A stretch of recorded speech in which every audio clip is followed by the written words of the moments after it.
This is NTV. Welcome, everybody. It's every new day. Everyone. This is the ENDstream, myself, Bird, and whoops, I keep Edge. and Edge. Hey, everyone. Welcome to the live stream. Indeed, Friday. It is Friday. Hopefully, everybody's had a less hectic and crazy week than some of us have had. We want to let you know that we are simultaneously streaming on Rumble, Kick, and YouTube. And if you haven't already subscribed, follow us on there. If you have accounts on any of those platforms, also follow us on there. It helps us out. Just a disclaimer, we are not monetized, and that is out of choice because we do not want ads and we don't want to deal with advertisers, and it's also partially for the viewers' interest. We don't want to bombard you with unnecessary ads, and we don't really click on an ad these days. It's Exactly. so intrusive, and it's not just one ad. It's like one on top of the other, and it's like, what the hell? You have to wait to skip and all this stuff. Exactly. And also, we're not interested really monetizing off things like that. If maybe down the line, what we'll do is we'll open up, or hopefully if we get partnered on YouTube and stuff, we allow people, if they want to support us directly in any financial way, they can. But again, it's not an obligation. So yeah, and of course, follow us on X, previously Twitter. We have an account on there, and we're also on Instagram at the moment. We're trying to build that up, so follow us there. We sometimes will be posting funny reels and stuff like that. Yeah, like some videos and some pictures. Exactly, and of course our community, which we're building, which is Discord. Join the Discord community because we are trying to integrate that more, and it will definitely be a larger component to the streams, where we have some really good members. It has an ebb and flow with its activity because we're still low in members, but that's the whole point, because after some time we will make it exclusive only to be accessed by actual members of the channels, and you can contribute news tips and ideas for NTV and such, and you can even directly communicate with myself and Edge and the rest of the crew who nobody sees behind the scenes. So yeah, there you go. Oh yeah, we posted in the chat, and also the links are always in the description. You'll find all the links always in every description of our videos and stream VODs. So what do you think? How are you feeling about this stream? Oh yeah, I wanted to apologize for the Wednesday stream. I was super tired. For anybody who watched that stream, no, I was not bored, and nor was I on anything with what about me? My lighting wasn't that good. That's it is what it is. It's whatever. But I just wanted to clarify. I just was very tired because I had been up most of the night dealing with some things. Obviously that's not important, but you see here at NTV we still push through and we still try to make it, even if we're sick or not, and about different topics as well. I mean, even though you weren't feeling good, we covered before yesterday on Wednesday's stream, which is the 23rd of July, we covered two topics. We covered the Epstein topic that everyone knows about, but we took a different angle at it, exploring science. Indeed, because what it has to do with science. Different layers, right? There's obviously the most focused part, which is the trafficking part, and then there's the other focused part, which investigative journalists have been trying to bring more awareness to, the financial part. But even below that is something that nobody's really mentioning, except for Eric Weinstein lately, which is about the science, the weird science connection. He brought scientists to the island and donated millions of millions of dollars connected with eugenics and transhumanism, and And the second part of before yesterday's stream Oh, was yes. about Andrew Tate and his brothers and how he's a bad role model and stuff about Lauren Southern. Yeah, in particular about the recent allegations that came out and how some pretty serious topics over there. Yeah, and also I think it was also relevant because it showcases kind of like how many on the new right or dissident right commentators have kind of reacted to this, and that was very unsettling, to be honest with you. Like, so check it out, have a look. But ignore the fact if I look very tired. So anyway, getting right into it. Well, as we do the news round recap of the last week, and we cover all the news headlines and relevant stuff that across the news sphere. What do you think? Shall we start with Europe? As usual, we will start with Europe, with EU news. And what's interesting here is that we have the Baltic and Eastern EU states who are forming a new kind of security economic bloc. So in this article from Euractiv, the article is actually presenting that the Visegrád group, or the V4, this is made, so the Visegrád group is made up of several Eastern European countries, specifically Czechia or Czech Republic, Hungary, Poland, and Slovakia. And this has been around already since, I think, it was established already since the 90s, 1991. And they are kind of aligning themselves with the Baltic Triangle. And the Baltic Triangle, obviously, are is a sort of new, or the Lublin Triangle, I should say, a new formation, Lithuania, Poland, and also Ukraine. But it's a combination also of, I guess it's kind of also inclusive of like maybe Estonia as well, and Latvia potentially. But mostly those are the main power players, the ones that I just mentioned. So basically, the Visegrád group and the Baltic Triangle together are emerging as a strategic central Eastern European bloc within the EU. And of course, these are all minus the Baltic Triangle, except for maybe Poland, I think I mentioned, that are EU member states, right? Bridging a sort of legacy East-West divide and focusing on security, energy, and economic coordination. But as the article talks, it's emphasizing how this V4 Baltic axis is increasingly influencing EU policy, particularly in the defense cooperation, which is a big focal point right now, as we've mentioned before, with the EU, which is prepping more towards its militarization in terms of its defense plan, vis-a-vis the President of the European Commission, Ursula von der Leyen.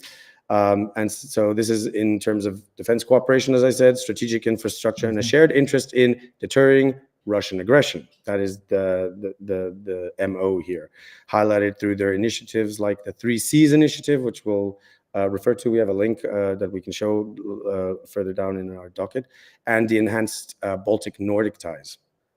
So, right at the moment now, the V4 is kind of politically split. The V4 being the Visegrád group, because Czechia and Poland are proactively pushing EU defense strategy more so. They're much more outspoken about it.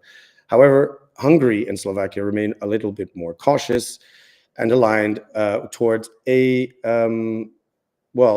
they're labeled as pro-Russian stance, but more in trying to be a deterrent in terms of provoking Russia. So this dynamic was spotlighted in the Visegrád Insight coverage, which we have the article from that Visegrád Insight, I think, or where? Yeah, it's a bit lower down. Yeah, you see that there. I'll link it. Which is easing the understanding of of the V4 tensions. So as I said, the Visegrád group was formed in 1991. Today, it's the 4 members account for over $1.5 trillion in the nominal GDP. And they act as a unified political and economic bloc within the EU and NATO. One country in particular that has been dealing with them in a sort of progressive way has been actually Austria, believe it or not. Austria has maintained stringent neutrality amongst a lot of things, one of the few EU member states, other than Ireland, that has maintained that. There have been shared interests, of course, that include the migration policy, energy diversification, and the judicial rule of law. We talked about that, the recent EU law report that came out. And also, this is, even though there have been internal differences on the Ukraine policy, they've caused some friction since 2022. I mean, we have a bit of a video. Well, we have 2 where we've timestamped it.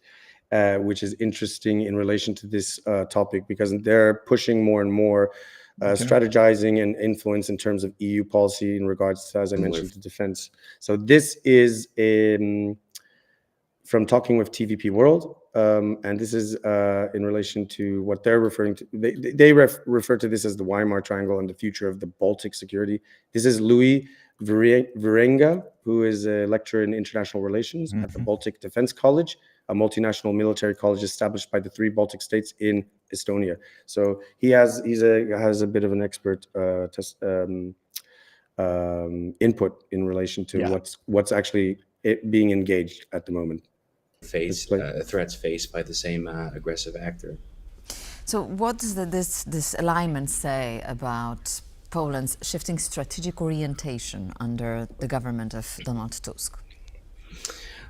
Well, I think a lot of it has to do with the fact that since Russia invaded Ukraine for the second time in a full-scale manner, the security environment obviously has changed, but so too has geopolitics with a new administration in the United States just a few months ago, with other political developments. And what we can really take away is that the vast majority of European allies are staunchly pro-Ukraine.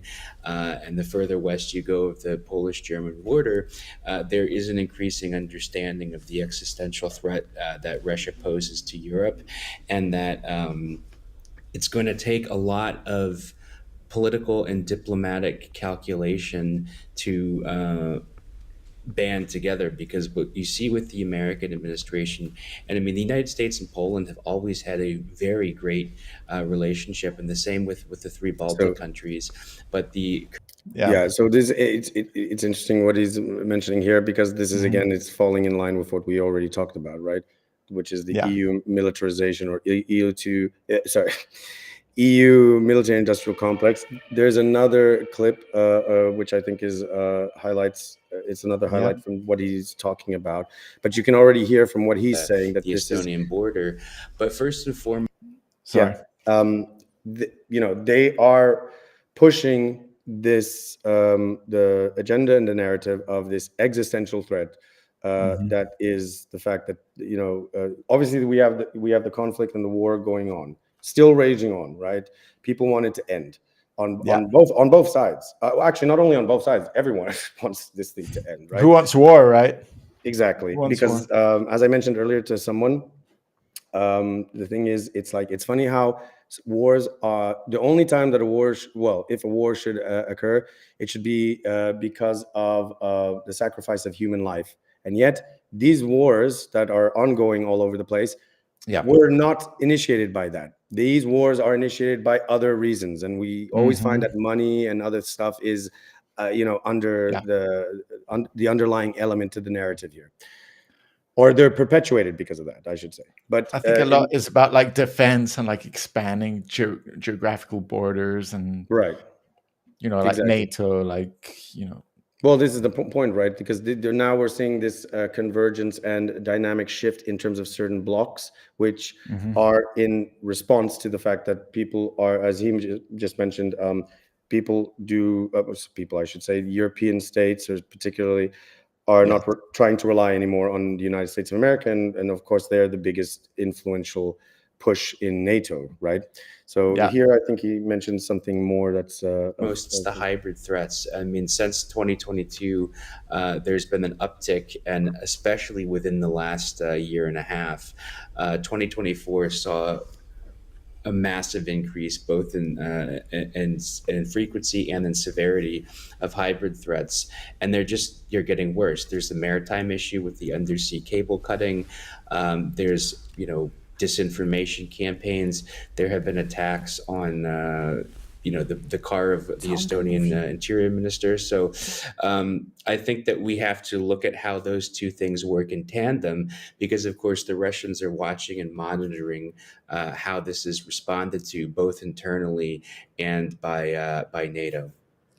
Aren't you worried about the proliferation? We can stop there. So, he obviously is talking about in terms of Nord Stream and what the shenanigans going there, which we already know who was actually involved with that, because it was an investigation led by Sweden that they uncovered, and so this is the driving force right now in terms of this this sort of the Baltic Triangle, the Visegrád group. The key driving points here are economic integration, obviously energy defense influence, strategic frontiers in light of the developing EU defense infrastructure. And obviously, we do see a division in terms of like the policies and how to deal in regards to Ukraine and with Russia, with certain countries, and in terms of like Slovakia and Hungary, and then obviously Poland, who's been very strongly opposed and in regards to Russia, and of course also the other Baltic nations, like for instance Lithuania, Latvia, and Estonia in particular. So what does this say? Who knows? But it'll be interesting to see how this complies. It seems that this is of very much interest to Ursula von der Leyen, and this is having a direct influence in regards to the current shake-up and shift in relation to the EU defense plan, especially across the Eastern European borders. Yeah. So, what's pretty interesting is that this. Like V4, like the bloc, this group of countries. I mean, sure, they kind of like grouping up to decide on certain things, but like they still have a lot of things to sort out because they have like different views on defense. And I'm pretty sure, well, I'm just guessing that Ursula probably doesn't like countries grouping up on their own. I'm pretty sure that she wants the EU to have all the power and not countries to make their own decisions. They want to have the most say, of course, because they want to have the authority, I would say, in this regards, which is why they're already considering, they're trying to find ways of like, we don't know, but there have been rumors and discussions about trying to integrate Ukraine, for instance, amongst other non-EU member states into the EU periphery, or sorry, EU Union. But leading into something else, which is of interest as well, which is interconnected to this, is Romania, and how young Romanians will be contributing to EU rearmament efforts to earn cash. Now, little known fact is that obviously, we're talking about countries which have been known to struggle much more economically, whereas you're seeing the struggle, in Western Europe amongst youth unemployment and such, like places already like Romania definitively, and elsewhere like in the Balkans, they're struggling also a lot more. So now we're seeing an incentivization of militarizing the youth. So ironically, this is to give them like benefits and money. And basically, Romania's parliament is reviewing a new law that would allow voluntary paid military training for young Romanians aged 18 to 35. The participants would spend 4 months in training, receive military rank wages during that period, and a bonus of nearly 2,500 euros at completion. Upon finishing, they would become part of the military reserves. Bear in mind what that means, what that entails, with the option to join the active forces. The measure is intended to rejuvenate Romania's reserve corps, whose average age is around 48 to 50. So it's getting older. And this is the case not only there, but in other Balkan states, while aligning the country with the broader EU and NATO rearmament strategies. So this is all falling in line, of course, into the development of the European defense plan, furthermore into this. And also with this emerging Eastern bloc. The logic here is building national reserve capacity, becoming a foundation for deeper coordination with neighboring countries, which are already pushing hard on defense modernization. We're seeing a lot more activity coming in the Eastern European, countries right now, and this is where I see like the EU, the European Commission interest towards this, especially in terms of their military industrialization. This also falls in line with the current EU defense strategy of the readiness of 2030, formerly Rearm Europe. It kind of is funny that it's called Rearm Europe, and we're seeing literally in Romania this rearmament process. That's von der Leyen's strategic push, which is under Readiness 2030, which seeks to mobilize nearly 800 billion euros in defense spending. And this is including fiscal flexibility, member states that can exceed standard debt to GDP limits for defense, unlocking more or less 650 billion euros in extra capacity over 4 years. I mean, we talked about national debt not too long ago. So yeah, how this plays into that in the long term, of course, nobody's thinking of that. There's a 150 billion euro defense loans facility enabling cross-border joint procurement in areas like missile defense, drones, cyber, and mobility. We also have been discussing about like how AI is being influential and how they're, the modernization process in the military is heading more to digital. Yes, exactly. And this is also redirecting cohesion funds and loosening European investment bank restrictions to favor defense spending, obviously, because that's where the game plan is now. Everything is going towards an industry of militarization. Not unlike what the United States of America saw post World War II and how the development of the American military-industrial complex was established. Mm-hmm. So there's I think. Let me just check here. So yes, the Romania's reserve recruitment law echoes a broader Eastern European trend, I believe, of investing in national readiness and operational flexibility. This, of course, falls in line with what we just mentioned earlier in terms of a Visegrád and Baltic regional axis pursuing closer defense coordination. Von der Leyen's Readiness 2030 strategy, offering funding and procurement frameworks. This is probably where the money is going to be coming from, by the way, if Romania is establishing this. And this is also a pivot toward European strategic autonomy without undermining right now the NATO ties. So it can be, this initiative, it meshes with the EU level ambitions to build a responsive European defense posture for this Readiness 2030. But it's very interesting how this is now the main country that they're like targeting for this, especially when Romania is also like particularly it's known as as a country that lacks a lot of opportunities, specifically for younger people. So it's not surprising that they're targeting towards this, especially the Romanian government. What do you think of all this at the moment? Oh my God. It looks like they're gearing it up like heavy, right? Like they're going. This is terrible. I mean, what's going on? Like, man. Okay, let me be frank. The Trump card. Let me be honest with you. Mm-hmm. Okay. As soon as I heard that they're like bringing in or recruiting, let's say, Romanian people, mm-hmm. especially in that age range, like 20 to 35, the first thing that got into my head was like, sort out your job problem in Europe. Like, there you go. Like there's like mass unemployment and you're like getting money from somewhere, probably from the EU. Yeah, just as we explained, they are actually they're basically taking out all this money now, right? Preparing it all. By the way, where is it coming from? Don't forget the national debt. That's just gonna, that national debt that everybody, the new generations are gonna have to pay for over time, right? Or that's all being pushed into this defense plan, into all of this stuff right now, into this industrialized militarization, right? Which is where I'm 100%. I mean, it's not been stated, but where's the Romanian government getting this money? They're obviously going to be getting the money from these loans and all these things, right? And you know what? I was thinking, nobody wants to go to war.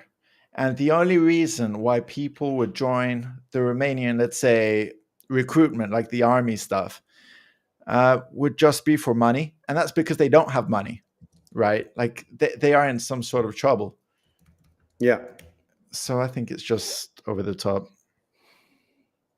It's but yeah, the money, like, where is it coming from? And you know what? They're not like recruiting from. Well, they were like in Germany, right? They were considering. Yes, this is the point. Recruiting, like starting to recruit in Germany they're again. thinking of doing this, yeah, because they had paused it for a while, like the compulsory military service. Yeah, I don't like this. I don't like it. This is it's not just about the money. It's the whole like recruiting, the whole like warmongering stuff. It is a bit worrying because it almost feels like they're preemptively trying to instigate or establish something down the line, which I don't think is really the way to go. Because if anything, we need less confrontation, less provocation. We need more like, talk. Also, it's like a valid point you brought up. There's a lot of countries already that are in the EU. They're already struggling to get by, especially youth. The youth, yes, amongst also the most vulnerable people of the populations. Okay, every actually EU country has been hit hard with a multitude of things, right? But some more than others because their economic, because the economic infrastructure is just not there, right? I mean, what's crazy is that a lot of young people are moving out of their country, let's say the EU, to other countries in the EU for better economic things. But everybody's doing it throughout Europe. Like everybody's moving to another country. Because it's like a whole shit show. Like, what are they doing? Well, I think this is their answer. Because in some ways, as I mentioned before, and it is true, if you develop a sort of military industrial complex, so they're taking basically redundant industries, because right now the German car industry is flailing, right? And then there's other companies that are. So what can we do to take that and make more profit? Oh, military. That's the way. But that is the truth. That is exactly employed, right? And then you will employ their people, benefits. It's for these like under the table deals and no, but that's how they'll make more money, and then they'll employ people. And like I said, in the short term, a lot of people will probably advocate and support this, right? But in the long term, we've seen what this happens because we've had the history lesson from the American military industrial complex. We've seen what has occurred in the Middle East and previously. And that's the problem, because for an industry like that to maintain itself, you need war, right? And actually, a video of that will come out where it exposes a lot of this from us about the war industry, because it is an industry. It's a big industry, by the way, and most people don't like to take note from, but it is, and it's at the cost of human life, which is always the shame. So. Because like put money aside for a second and just think of what happens in war. Like it does. It's kind of self-explanatory, like the destruction and death of innocent people. But let's see. I mean, right now everything is gearing towards this. We're one of the first to be talking about this with the EU military-industrial complex. So this all feels like it's just falling right in line to that. Who knows what'll happen? I mean, it's a tricky thing. Should we? Should we talk about no? We get into next? US news now. Yeah. Okay. Well, we get into it's pretty dramatic. This whole EU stuff. I mean, it is. We're over here and we're seeing this whole thing slowly play out, and it's like, what is going on? What are these government people doing? The people in the EU, we do not. Well, they're not elected. Don't forget, Ursula von der Leyen. We didn't vote for that. No, we didn't. But a lot of governments are beholden to the central planning and central organization of some of these individuals or groups within the the central government of the European Union. And by the way, she wasn't without scandal. It's just surprising that she got a vote of no. She passed the vote of no confidence. Something $5 billion or something she was involved in, and she didn't even show up to a trial, and they just said she was innocent. At least show up. At least show up. Attend your own trial. Wait a second. Wait, hold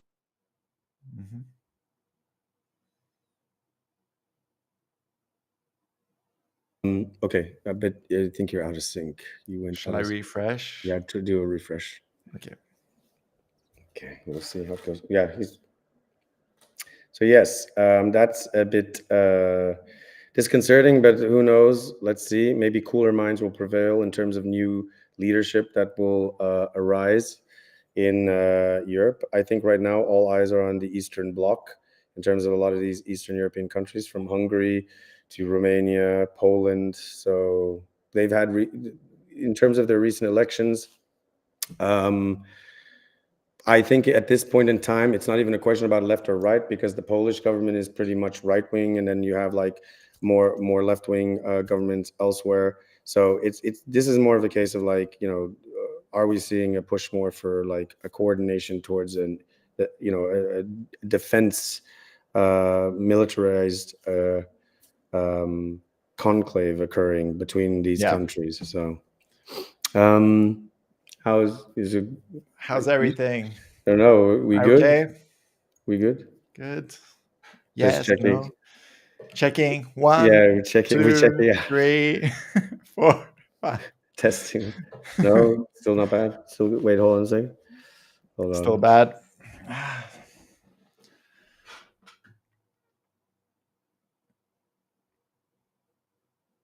So it seems to be good for now. So okay, great. Jump right into the U.S. news, shall we?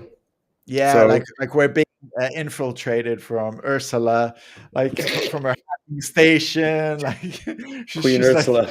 Like, these guys are talking shit about me. Let's like. Let's move across the pond to another country full of crazy stuff, right?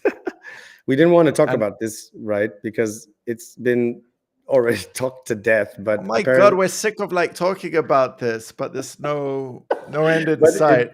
No, but this is important. It has to be mentioned at least. We don't need a hang. Are you sure it's important? I'm not sure. I think so, because it's been confirmed, right? So Wall Street Journal.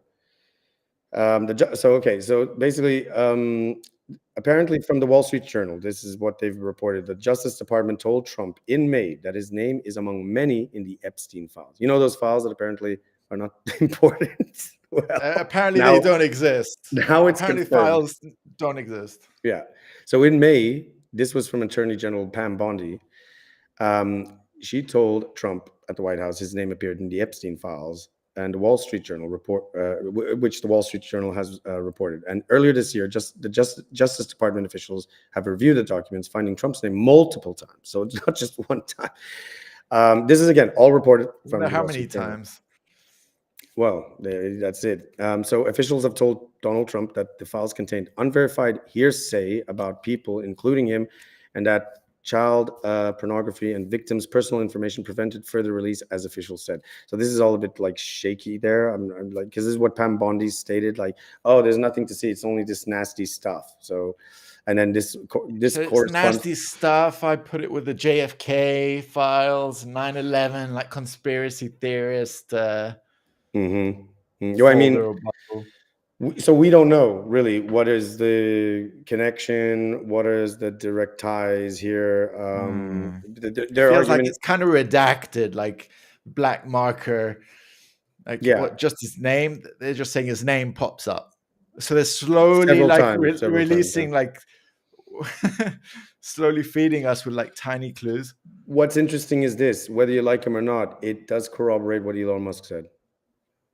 He did. That his name is in the files. He was the first to come out and say, like, "Oh, the reason they haven't come out is because Trump's name is in the files." And now, what I'd like to know is, how did Elon Musk know? Did he have access to the files? He probably did, I guess. Which actually is also problematic, because the whole point about Elon Musk is that he wasn't supposed to be an official. He wasn't working directly with the government. He was supposed to have an advisory role. So if he had the ability to actually receive or view any of these documents or things that are supposed to be classified, especially under an investigation, right? Yeah. That says more about the administration though than him, because like, he's just a civilian holding it. He's back. A civilian. So it's a mess. It's a big old mess. It's kind of a shame. I mean, I don't know. It just feels like they're holding too much back. Here in this article from Slate, I'm not gonna. We have a huge quote here, but it was like there's this interview, right? And in this interview, what's interesting, I think, where is it?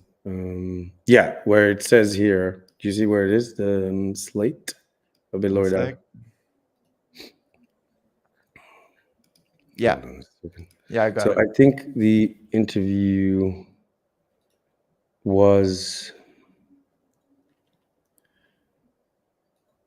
They're not. This is not like they haven't specified exactly.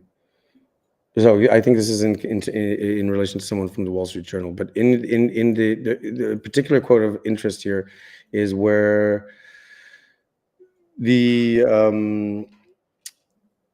okay, so the interviewer is saying, so not only did Bondi promise to release the Epstein files, she, according to Durbin, directed the FBI to compile a centralized list of the times that her boss, in this case, it's Donald Trump, the president, was mentioned in them. And then the person replies, it seems that the administration may have not applied its usual level of forethought and analytical rigor to the decision. Why didn't Trump stop her from doing this? See above. Superhuman levels of self-delusion and that typically function as an asset. This is kind of like if Richard Nixon had announced the day after the Watergate break-in that he was ordering a thorough investigation of whether the Watergate break-in could be connected to Richard Nixon. It's kind of like that, sure, as a matter of scandal management only, and not an analogy about guilt or innocence of any crime. Yeah. And so here is particularly, I think you can scroll down, you probably find where I'm quoting this from. What happened when they found his name? According to the Journal, in May, Bondi informed the president at a meeting in the White House that his name was in the Epstein files. To reiterate, this does not imply that Trump was ever suspected of a crime. At that meeting, the two reportedly agreed not to release any more Epstein material in early July. Bondi posted a memo announcing that decision, in which the DOJ and FBI asserted that no client list existed. So now we have confirmation here that this was the afterthought due to something else. It wasn't on the basis or the full fact of the whole investigation. Yeah. That's pretty messed up. Now, whether or not he is connected or whatever, as it's suggested in the interview, like, I mean, that's neither here nor there, right? But the point is, this legacy ruining, position of his dismissal, which has messed up his whole MAGA base, all on the basis of him just trying to do damage control on the fact that, oh, my name comes up, even if maybe it's not associated to these things, but, oh, okay, there's no client list. Okay, great. You can't just say that. So there you go. Yeah. So this is really bad. However, there's a video actually here. This is from Reuters. I don't know if you can play that here, lower down. Yes, it's where. Find it. Yeah, I see it. Got it. I'll give it a shot. Yeah, let's play a clip. If you have trouble, I'll do it. But this is quite interesting. This is also in relation to the Wall Street Journal reporting of Trump being told he was. A Wall Street Journal report out Wednesday said U.S. Attorney General Pam Bondi told President Donald Trump in May that his name appeared in Justice Department files about Jeffrey Epstein. The Journal report, which Reuters was not able to immediately verify, cites senior administration officials. The White House on Wednesday quickly condemned the report, calling it fake news. Wall Street Journal's a lousy paper, very, very dishonest paper. Trump recently filed a defamation lawsuit against the Journal over a separate report that said Trump's name was on a 2003 birthday note for Epstein.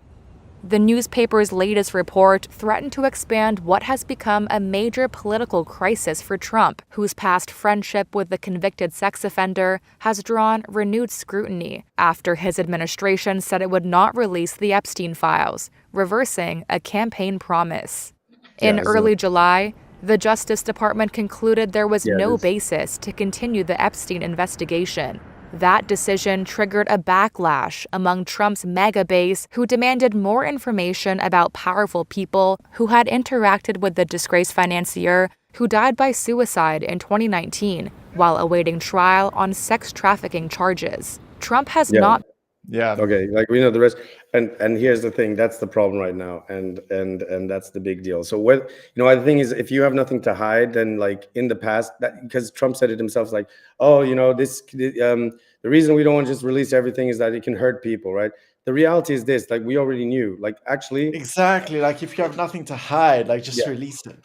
And usually disclaimer, by the Trump is way, the proactive one, like to take action on stuff. And this one, he just didn't want to. He messed up. He messed up big time, or bigly.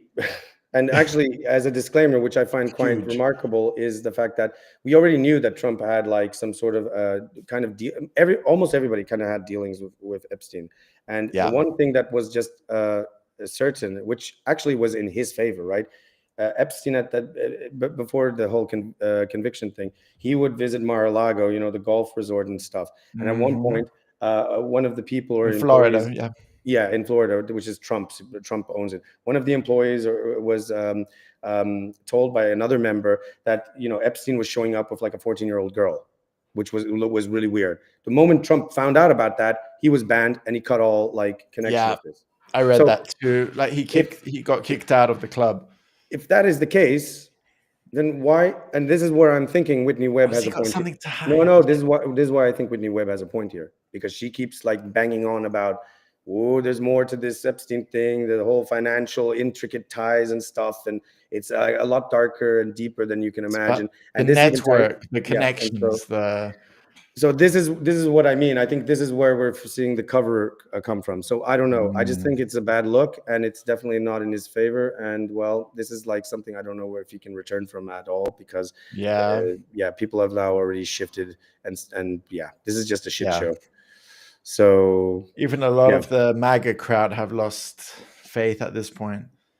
Quite a few. There's been a big split in this. Even like the diehard fans, to be honest. Well, there will be still people. I don't know what to think.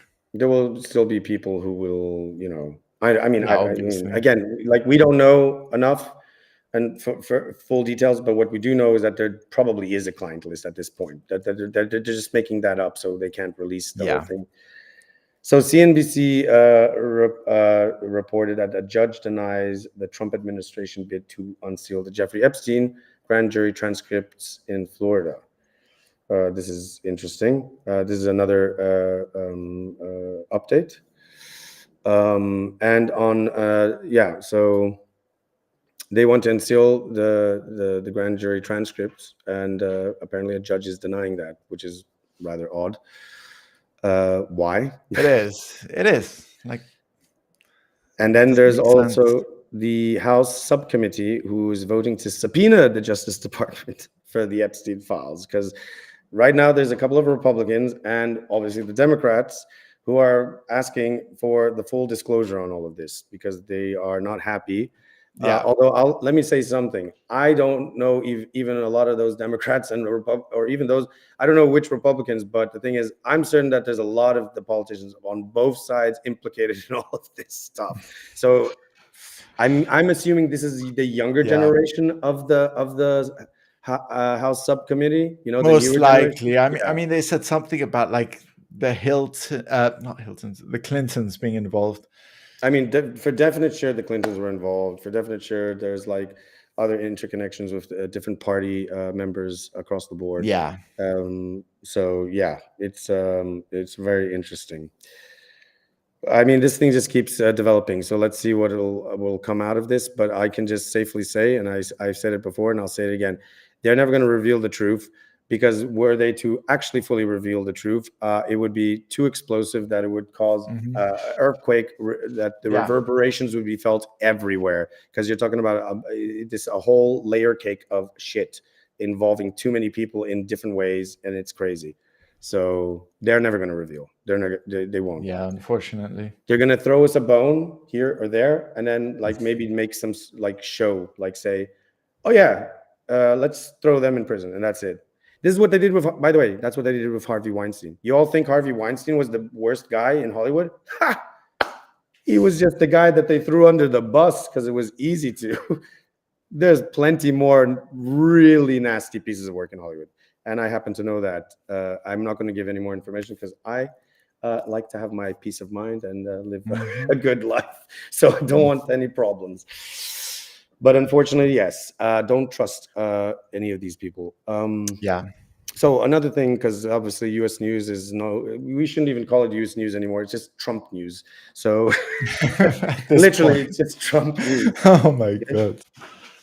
He always like takes up like a third or half of like US news. It's all Trump, but Trump recently visited the Fed, which is obviously the Federal Reserve, and what was interesting there that he was, I think this is. I'm actually surprised about this. Yeah, and basically he was bickering with Jerome Powell, right? Yeah, this was. Which, funnily enough, we wanted to cover his hearing. I think it was in Congress, where it was really like it was a whole long, it was even streamed. It was very bizarre. We didn't have time, unfortunately, because so many other things were coming the way. It's true. He was against like Bitcoin, and they were like scrutinizing him, like that they're holding. Yeah, like their control about inflation rates and the money supply, and why aren't they printing money? And he was really like holding back. And his visit there was pretty tense. There's another video from Reuters, and apparently they require renovation costs. Ironic. This is the Federal Reserve, the central bank. And there were some clashes, and we have this on video. I don't know, maybe actually let's show the Bloomberg video instead. I think that's better. So this was on Thursday, July 24th. Donald Trump confronts Fed Chair Jerome Powell. So we're taking a look and at the Federal Reserve headquarters in Washington, D.C., marking the first presidential visit in nearly 2 decades. That tells you everything you need to know. Yeah, that tells you everything you need to know. Are you serious? Like the Fed controls the money supply, and pretty much, yeah. The president never went there in like 20 years. Yeah, and initially estimated at 1.9 billion. It's crazy whenever I bring up these numbers, because this is just like these crazy numbers, like billions and trillions. Yeah, trillions. $1.9 billion in 2017. The renovation cost rose to $2.5 billion by 2023. Now, President Trump seized in recent weeks as evidence of mismanagement. I mean, let's be honest. The whole thing with the Fed, it should be investigated. It shouldn't even be audited. They should even be audited. But anyway. Yeah. So just the fact that we're talking about like auditing the Fed says it all, really. Exactly. It seems like nobody really knows what's going on. And to be honest, as far as I know, the Federal Reserve isn't even part of like the American government. It's a completely separate entity. Like they can't touch it by law or anything like that. Like Trump can't even fire Jerome Powell. This is exactly what technically one of the, I think the 7th U.S. president was Andrew Jackson, what he fought against to have this type of situation. Snakes, right? With the central bankers. We also covered kind of this in our, what was a stream, right? Where we talked about the national debt problem, which is a big issue. But anyway, Fed Chair Jerome Powell said, you just added in a third building, noting that structure was finished 5 years ago. And anyway, after the tour, Trump declared, I'd fire him. Shall we have a look? Let's go. Let's play this. It looks like it's about 3.1 billion. It went up a little bit, or a lot. So the 2.7 is now 3.1. I'm not aware of that. It just came out. Yeah, I haven't heard that from anybody at the Fed. Yeah, it just came He's the chairman of the Fed. He doesn't know. Our notes had it about 3.1 as well. 3.1, 3.2. This came from us? 3.1, 3.2. It's a small difference, right? We're just talking about like You're including the Martin renovation. You just added our entire capital. Yeah, you just added in a third building, is what that is. That's a third building. Well, no, but it's a building that's being built. No, it was built 5 years ago. We finished Martin 5 years ago. It's part of the overall work. So it's not new. It seems like none of them we're going to take a look. What's going on. We're going to see what's happening, and it's got a long way. Do you expect any more additional cost overruns? Don't expect them. We're ready for them, but we have a little bit of a reserve that we may use, but no, we don't. We expect to be finished in 2027. We're well along, as you can see. Is it called the Federal Nice Reserve? to take these off every once in a while when we're not under too much danger. So, any questions? All right. Well, this is such a joke. Like the Federal Reserve, this is the central bank where the IRS, they tax the American people, because that money that the government around the world as well. Yeah. The money that that the American government uses, by the way, for all these like wasted expenditures and so many pointless things. Oh yeah, it's loaned from the Federal Reserve, and they're getting money now to renovate their stuff. It's a complete joke, and we're talking billions. Yeah, this is just wild, completely insane. And they can ask for more money afterwards as well. It's just ridiculous how that's like substantiated somehow. But in that regard, that's why you saw like this weird tense, face off between Trump and Powell there. Yeah, I mean there was something going on. Like they don't like each other. That's for sure. Yeah, because he was denying like how much the bill was going to cost for the renovation. He was like, oh no, but that's been like that was built like since like 5 years ago. It just needs finishing.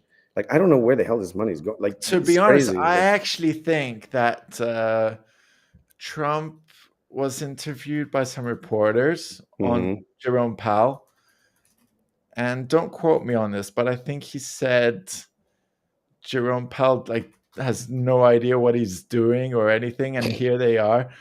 Like, give me a sec. Give me a sec. Can I just play it? Yeah, go ahead. I think it's this clip, but I'm not 100% sure, but I'd like to take a chance. Let's try. Let's have a look. He's doing a very bad job. He's way late. That's why I call him too late. Jerome Powell is too late. He's way late. Interest rates should be coming down. Jerome Powell has done a terrible job. And frankly, I don't think he could do a worse job. I told him. Well, says it all really. But he even said like after the tour that he'd fire him.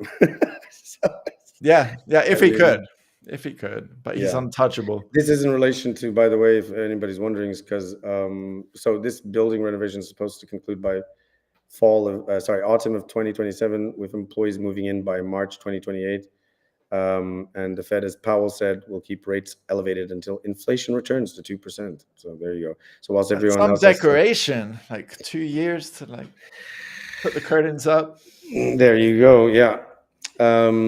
I think we'll cover so we're gonna actually do like a video on this topic. So we're just gonna like briefly give an overview of this, maybe even play some stuff before we hit our break. But we have a bit of a shockwave. Which is in relation to Russiagate. One sec. Yeah, no problem. 1 sec. All good? Yeah, cool. Just checking. So let me know when you're good. You are fired. Hey, look who's there. I thought we had the Shockwave like video. Never mind. So yeah. Look who's there. Huh? Oh, great. It's nice to see we have viewers from around the world. Some of them are like closer to us than we would have expected. We can continue briefly. Yeah, cool. So we have a Shockwave. It's all about Russiagate, if you're not familiar with that. This is in relation to Tulsi Gabbard, who is the Director of National Intelligence in the United States American government, who is accused the Obama administration of fabricating intelligence to falsely link Trump to Russia in 2016. This was already already proven that there was nothing. It was a whole big nothing burger, obviously, in relation to Trump's connection to Russia in that time. And she was calling it a treasonous conspiracy. She declassified documents she claims supports this and referred them for criminal investigation. However, we need to mention that there have been critics, including intelligence officials, though we all know how trustworthy they are, saying that she's politicizing national security and endangering sources. And we have a few clips of it's a very long press briefing, but we can just place a few clips just to get some context of this, and then we will hit the break because we will actually release a kind of a video that covers this more in depth. It's quite important, actually. I mean. Then CIA Director Brennan and the intelligence community mischaracterized intelligence and relied on dubious, substandard sources to create a contrived false narrative that Putin developed a quote-unquote clear preference for Trump. Brennan and the IC misled lawmakers by referencing the debunked Steele dossier to assess quote-unquote Russia's plans and intentions, falsely suggesting that this dossier had intelligence value when he knew that it was discredited. The intelligence community excluded significant intelligence and ignored or selectively quoted reliable intelligence that contradicted the intelligence community assessment's key findings on Putin's alleged support for Trump. Including this intelligence reporting would have exposed the ICA's claim as implausible, if not ridiculous. There you go.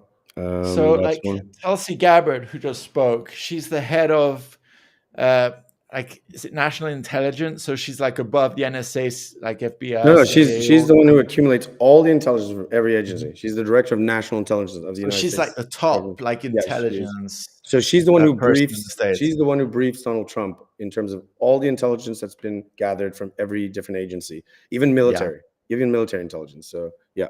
Wow, that's a pretty important position. Well, this is why there, previously there was this contentious situation where she mentioned that, Iran doesn't have the, they have some ability with nuclear, but they are not even planning as they had stated since 2023, I think, or no, since much earlier, I think 2008 or something. Yes. Where Iran stated that they had no intention of like weaponizing, right? And she came out with that, and then there was this like thing where Trump said like, "Oh, she doesn't know what she's talking about," and all of a sudden she changed it and said, "No, I agree with the president." This is anyway, but yeah. Yeah, well, apparently she got some new info, like some new intel. Like, where's that intel coming from? Anyway, right. But anyway, let's carry on with this. Yeah. The Intelligence Committee's oversight report reveals that CIA Director Brennan overruled senior CIA officers who challenged the Obama-ordered intelligence assessment, stating, quote, "We don't have direct information that Putin wanted to get Trump elected." Yet, the Obama-directed assessment was published on January 6, 2017, which explicitly stated, quote, "We assess Putin and the Russian government aspired to help President-elect Trump's election chances when possible by discrediting Secretary Clinton and publicly contrasting her unfavorably to him." End of quote. The CIA and FBI, then led by John Brennan and James Comey, expressed high confidence in this judgment, while the NSA expressed moderate confidence. Yet, as the report we released today shows, the ICA, the Intelligence Community Assessment, did not cite any report where Putin indicated helping Trump win was an objective. The opposite is true. It's pretty interesting that Comey, James Comey, like from the ex like FBI chief, had different views from the NSA. Well, right. And what's interesting here is that, funnily enough, there was the Uranium One controversy, where it is a fact where the Russian state-owned corporation of Rosatom was involved in a sale through Hillary Clinton, of uranium.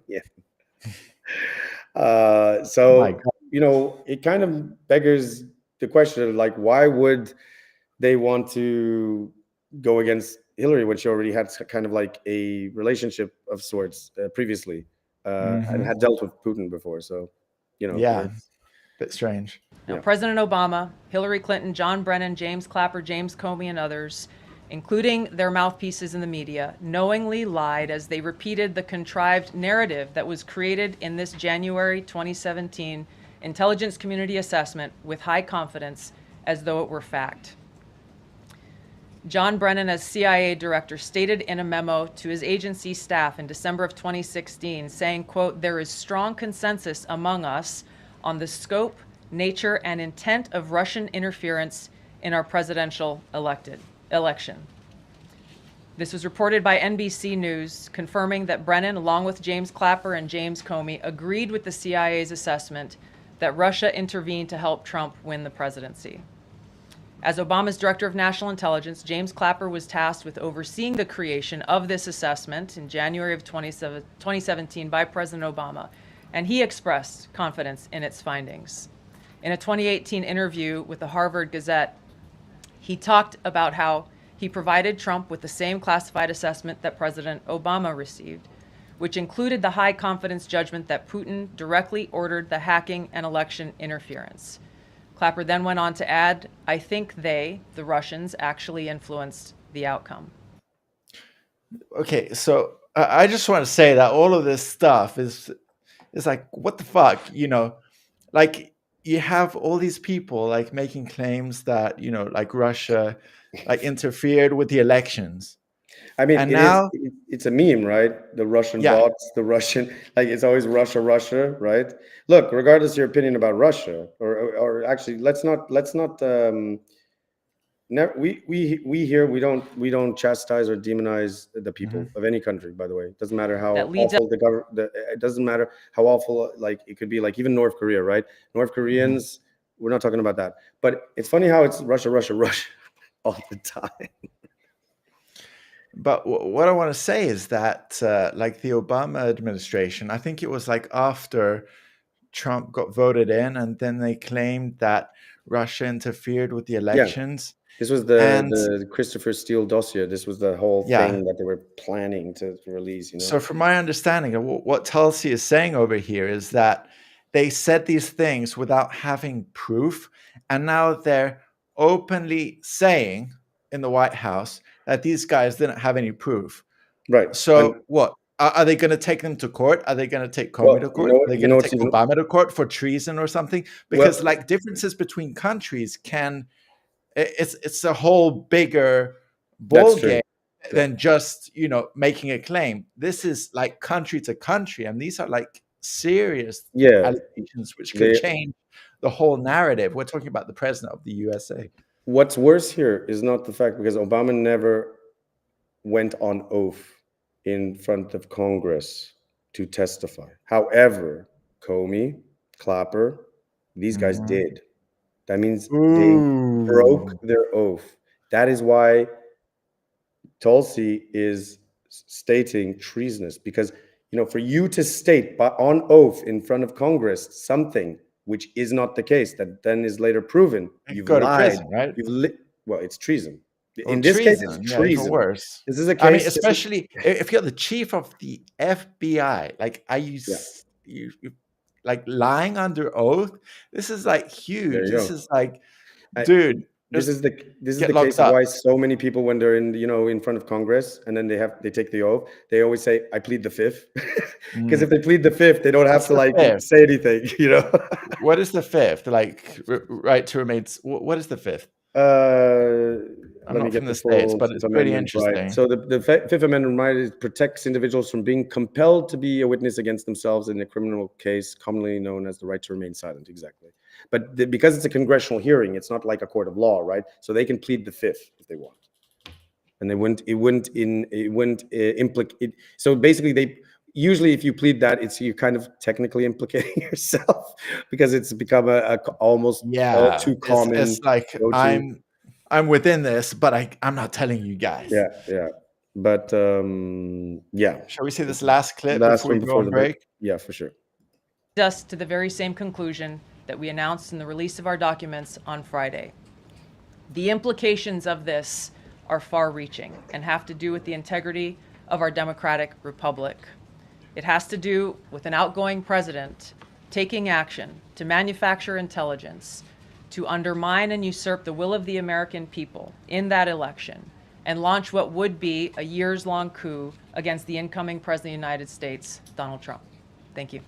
This is the problem here. This is where the Obama administration, what implicates Obama too, is that they were directly involved in this or knowingly had the knowledge of this, and that's the problem. And wow.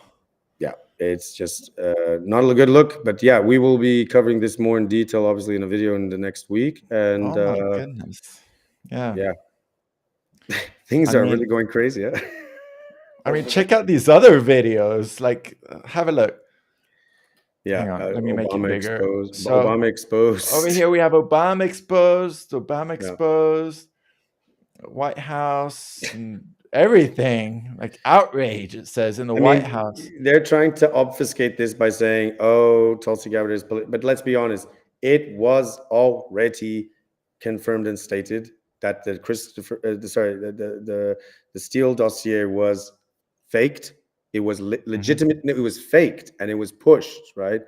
And that this whole thing implicating Trump during his campaign being involved with the Russian government or whatever was all a nothing burger. So, who was pushing that the most? So it's like, I mean, this is why we keep saying here, it's not one side or the other side. That's what they want to make you think.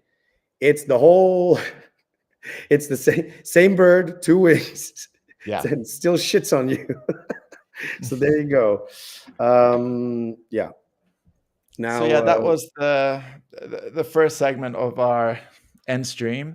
And just to remind everyone, we're on YouTube, NTV is on YouTube, on Rumble, and on Kick. We're streaming simultaneously on all these platforms. And our social media is on Instagram, X, and Discord. Please leave us a subscription on YouTube. It's just a click of a button.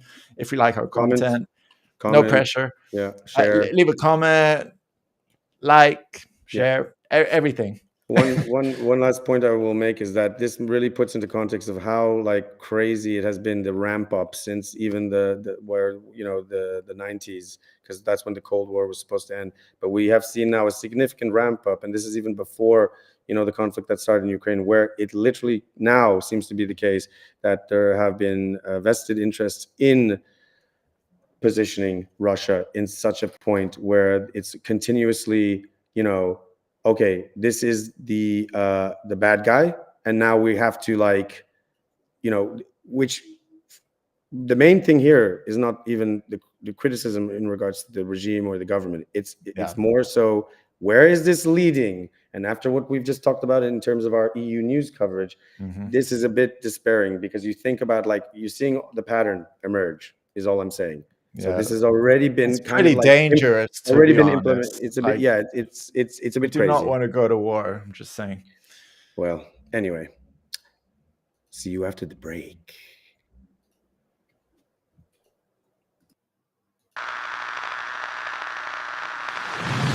I want my NTV.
Welcome back.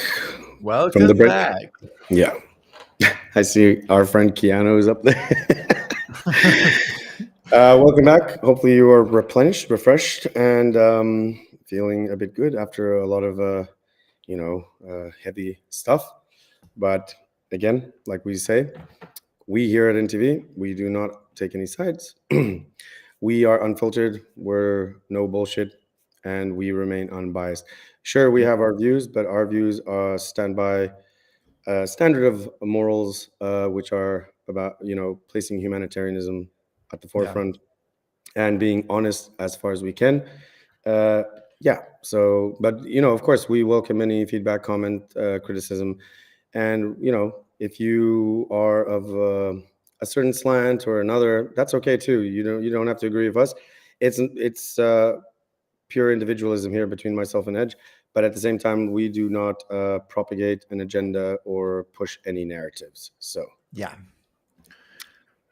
Just to let everyone know, just once again, that we're simultaneously streaming on YouTube, on Rumble, and on Kick. Please, please, please subscribe and follow. Like, I don't want to beg, but it's greatly appreciated.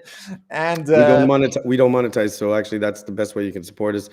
We don't monetize. So follow us, comment, and that helps support us. If you really, like all the commentators that always like saying, if you want to help independent media or news media and stuff, well, we're trying to be a bit different. We're trying to represent the people who are frustrated and fed up with just all of that crap.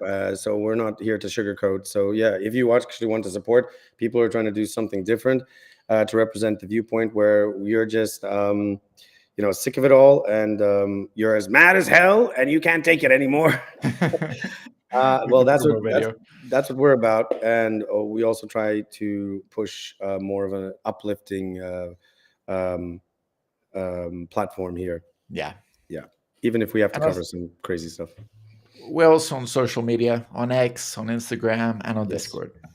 Yeah, help us build up the numbers over there, and definitely on the Discord community. Join whilst you still can, and I think that's, let's just jump into it, right? Mm-hmm. We're getting world news. Yes, world news now. Well, let's see what's going on. The UK, France, and 23 other countries say the war in Gaza must end now, and they demand Israel to comply with international law. Well, this has been an ongoing case. So this is a group of 28 nations, including Japan as well, and Britain. They have stated that Israel must immediately end its war in Gaza and condemn the inhumane killing of Palestinians, especially near food distribution sites. The nations have described the deaths of over 800 Palestinians seeking aid as horrifying. I mean, my goodness. I think I just want to put another disclaimer here. It's like, this is not about, we're not anti-Israeli or pro-Palestinian or anti-Palestinian.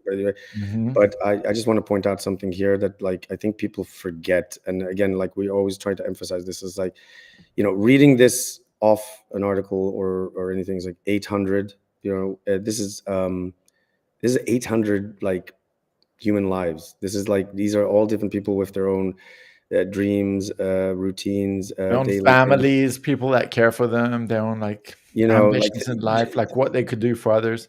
Just put into context, like the amount of people in terms of your present day today, and just try to quantify that with like just 800. Like it's pretty shocking. Regardless of the whole headline and news thing, like the fact that 800 people just died, like, wow. I just always find that shocking. I find that shocking. I'll just finish off the last part of this in terms of the topic. So this joint statement condemned the drip feeding of aid to Palestinians and stated that Israel must comply with international law to allow humanitarian assistance. We've also heard from Trump in this case, where he condemned, he thought it was horrifying, and that it eventually came to him that where he stated even that, well, this is really bad, right? This was not like 1 or 2 weeks ago. So foreign ministers have stated that the suffering of civilians in Gaza has reached new depths. This is just getting worse and worse, folks. 800. Don't forget, like that's not just like a statistic. That's just crazy. Are you thinking of playing? Yeah, play the video. There's a video. Okay, we'll play it. We'll let's play a bit of this. Wait, where is this video from? It's from Al Jazeera. Okay, great. I thought it was okay. Yeah, cool. Mm-hmm.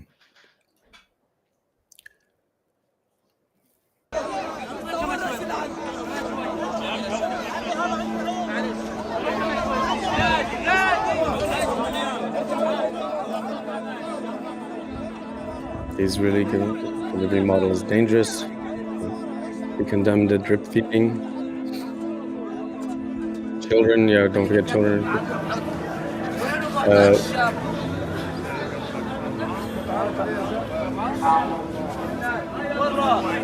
Crazy. Good Lord.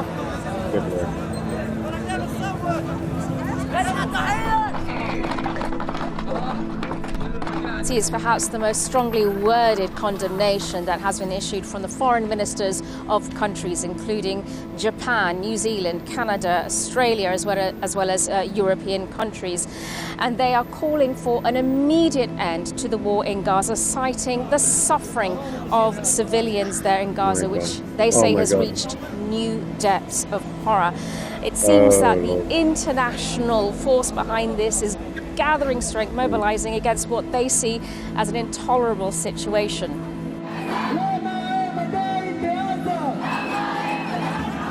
Yes, let's not forget, this is not an admission for Hamas. Okay. And we need it straight away because that will create the space for the remaining hostages to be released. They've been held for a very, very long time. It will create the space for aid to get in at speed and at volume, which is desperately needed.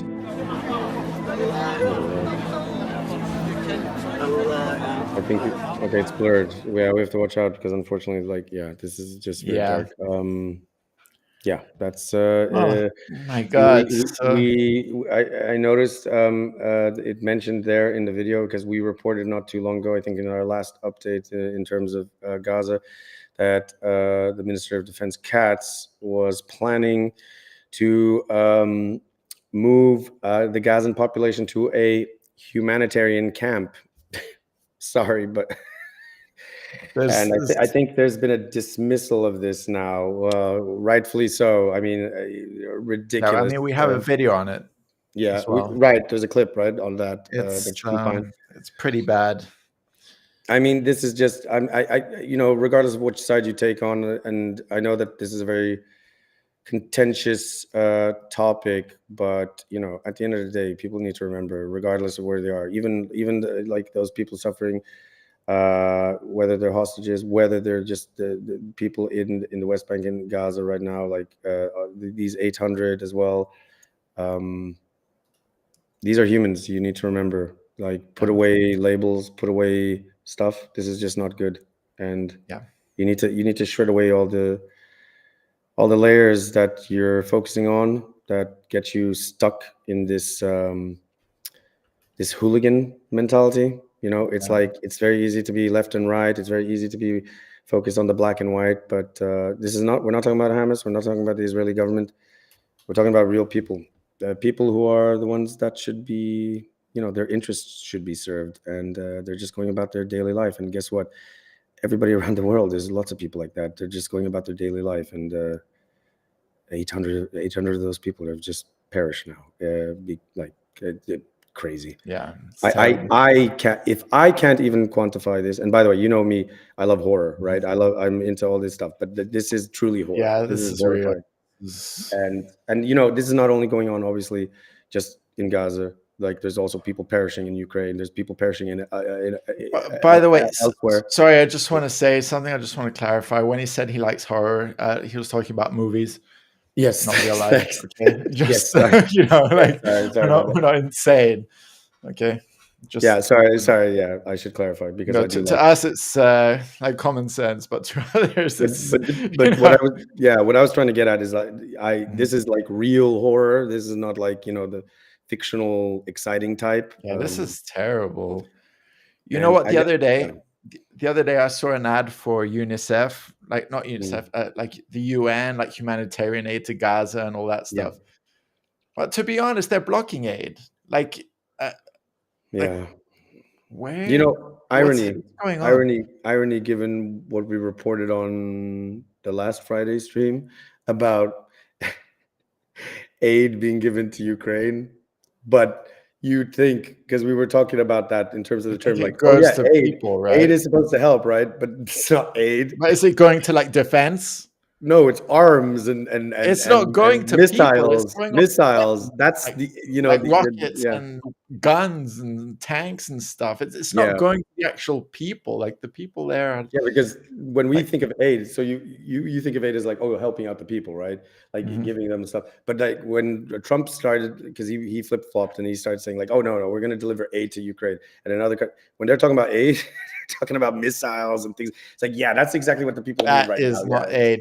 It kind of reminds me of like some wars in Africa when they were like, we'll give aid to these countries, and then you get these warlords like stocking up all the meds to like control their population, and all the food goes to these dictators. It's just what difference is it? Yes, it's a sad state of affairs, and the thing is, again, at the end of the day, we've mentioned this a million times. But it's always the common citizen that just gets screwed over. And it's just, I think people don't recognize, they get too caught up in the emotions of the politics and everything. And like what you see on with other streamers and stuff like that. But no one's actually stating, I think we're literally the only ones who are the only ones stating literally that, these are, it's human lives, and even if Israeli civilians were killed, it's equally as bad. It doesn't matter. We're just talking about it like from the people aspect, the human aspect of it all, which there is. It's inhumane. The news media has like desensitized. Literally, because we've been bombarded for so long with the 24-hour news cycle, with all this. That it's like people hear it every day, and then they kind of switch off. Yeah. They're like, what's new? Yeah, well, 2,000 people just we're talking died about. It's not that simple. We're talking about. This is the problem. It's a conditioning form, because the thing is, just like you see it and you turn it off. But I tell you one thing: when I see that like 800, that's just wild to me. Wild at 800. You don't even see 800 people in a day. You know what's the most insane thing is that some people would probably register like some other events, like, I don't know, the Air India crash, because you remember a plane crashing, rather than like 800 people dying, like this figure. It's just insane. No, but this is like what we mentioned also about Iran, like I don't agree with the Iranian government whatsoever. In fact, I'm the first to condemn the dictatorship over there, right? But it was up to like 100 also civilians that perished from those strikes. And what I see are people, and then the retaliation strikes, 2 Israeli citizens perished, right? Died. Yeah. I'm not comparing. I'm just saying. But people are just like quibbling over like, but the strikes were very precise, and maybe they're lying and stuff. What are you talking like, guys? Come on. Let's be a bit. Last time I checked, I thought we were humans. Like, what is going on? Like, good Lord, get some perspective. Like, go out, reconnect with nature or something, and understand like what the heck it is like to be human. Because really, honestly, if that's how you're going to deal about, it doesn't matter where the person's from. Like, then I don't know. I honestly don't know. Then you know what? God help the aliens. If they ever come here, like God help them. I don't know. Well, we are pretty good at destroying everything. Anyway, let's carry on here. You were going to say? Let's move on. Right. So this is from Australia's ABC, by the way, not the. Oh no, wait. Let me go back. Yeah, this was from Australia's ABC, not to be confused with the American ABC channel. They're warning that Palestinian freelance journalists working for the network inside Gaza are now so malnourished, and some having lost over 30 kilograms. Oh my God, that's they lack the strength to carry cameras, speak coherently, or file reports. With many international news organizations barred from Gaza, freelancers from media agencies like ABC, BBC, AFP, Reuters, and AP, the Associated Press, have become being essential. Starved to death, like literally. And this is all in relation to like what we just mentioned, because the ABC and other outlets have urged urgent humanitarian access to protect journalists and sustain reporting. I mean, sure, yes, but at the same time, like this is also, I guess, in line with the fact that the aid is not getting through itself to like just the locals and to the people there. This is just wild. In other news related to Gaza, sorry, it's not a laughing matter, obviously. I'm just Sky News reports that a British surgeon claims IDF, the idea is the Israeli Defense Force, is shooting Gazans in specific areas, almost like a game of target practice. Be careful. I think you can just the interview. You can show the interview. This is I think this is the surgeon. Are you sure? Yes, this is okay. He's being interviewed. He's talking about this, so we can show a bit of this. I'm joined now by Dr. Nick Maynard, a British surgeon who's been working in NASA Hospital. I mean, doctor, these images are just unbearable. They really are. And you were there for 4 weeks. You recognise some of these children. Yeah, I'm. It's difficult to respond because some of those children I was with last week, Huda, that girl. Are you sure this is okay to watch? Like, I'm just checking. I don't think they're going to show any gore or anything like that. I don't think they will do that because this is it's Sky News. Wouldn't. Little boy Omar, I was with them. I was talking to his aunt who was looking after him. I saw them several times when I visited the pediatric intensive care unit. Very, very distressing seeing those scenes. Just talk us through what we're hearing from Israeli officials when they say they don't identify famine. What have you seen? Famine. I mean, I've seen profound malnutrition. This is my third visit to Gaza since October the 7th, 2023. On my previous visits, I've called this out. When I've got back, I said, listen, there is severe malnutrition there. It's going to get worse. It is appalling now. I'm sure the figures are a lot more than 1 in 5. People die of malnutrition. As I said, I'd visited the paediatric intensive care unit a lot because I had a child I'd operated on there who was on intensive care for a lot of the is it time even I was in there? I saw those children. I saw children who then died. And there is virtually no feed being allowed in for them. That story about the American doctor talking about the formula feeds being refused entry is true. I met several doctors who had formula feed, cartons of them in their luggage. Okay. So we won't play the whole 8 minutes of that, but again, falls in line with what's going on because aid is not getting through, and in that aid obviously is food and other things like feed. He was just talking about medical, definitely medical things. Yeah, it's pretty awful. Like it's making my hair stand on end. Like. So to cap it all off, UK Prime Minister Keir Starmer, who you probably saw previously on the other video, who was kind of condemning. Well, he's facing growing pressure from Labour MPs and cabinet ministers and unions to recognize the Palestinian statehood. Supporters argue early recognition would support peace efforts and human rights, especially following France's pledge to do so at the UN. However, Starmer insists recognition must follow a Gaza ceasefire and be part of a broader two-state peace process. I mean, personally, I don't know if this is really like going to do anything or whatever. I know this has been an ongoing argument between recognize Palestine and the two-state thing, and look, the broader issue here at hand is that let's just stop the killing. Let's just stop it. And then let's have some really, really, really prolonged talks. Okay. long talks. But let's just stop the killing altogether. It needs to start somewhere. And then we can figure out like what the hell would be the best situation. But I don't know if like stating this or the other is going to really help right now. I think right now people are just focused on not dying or starving in this case. Good Lord. My God, they need to stop the killing, start feeding these people. Well, yeah, this is a real humanitarian crisis at foot here. So yeah, anyway. What else is going on in the world? Because this is like stressing me out. It's all right.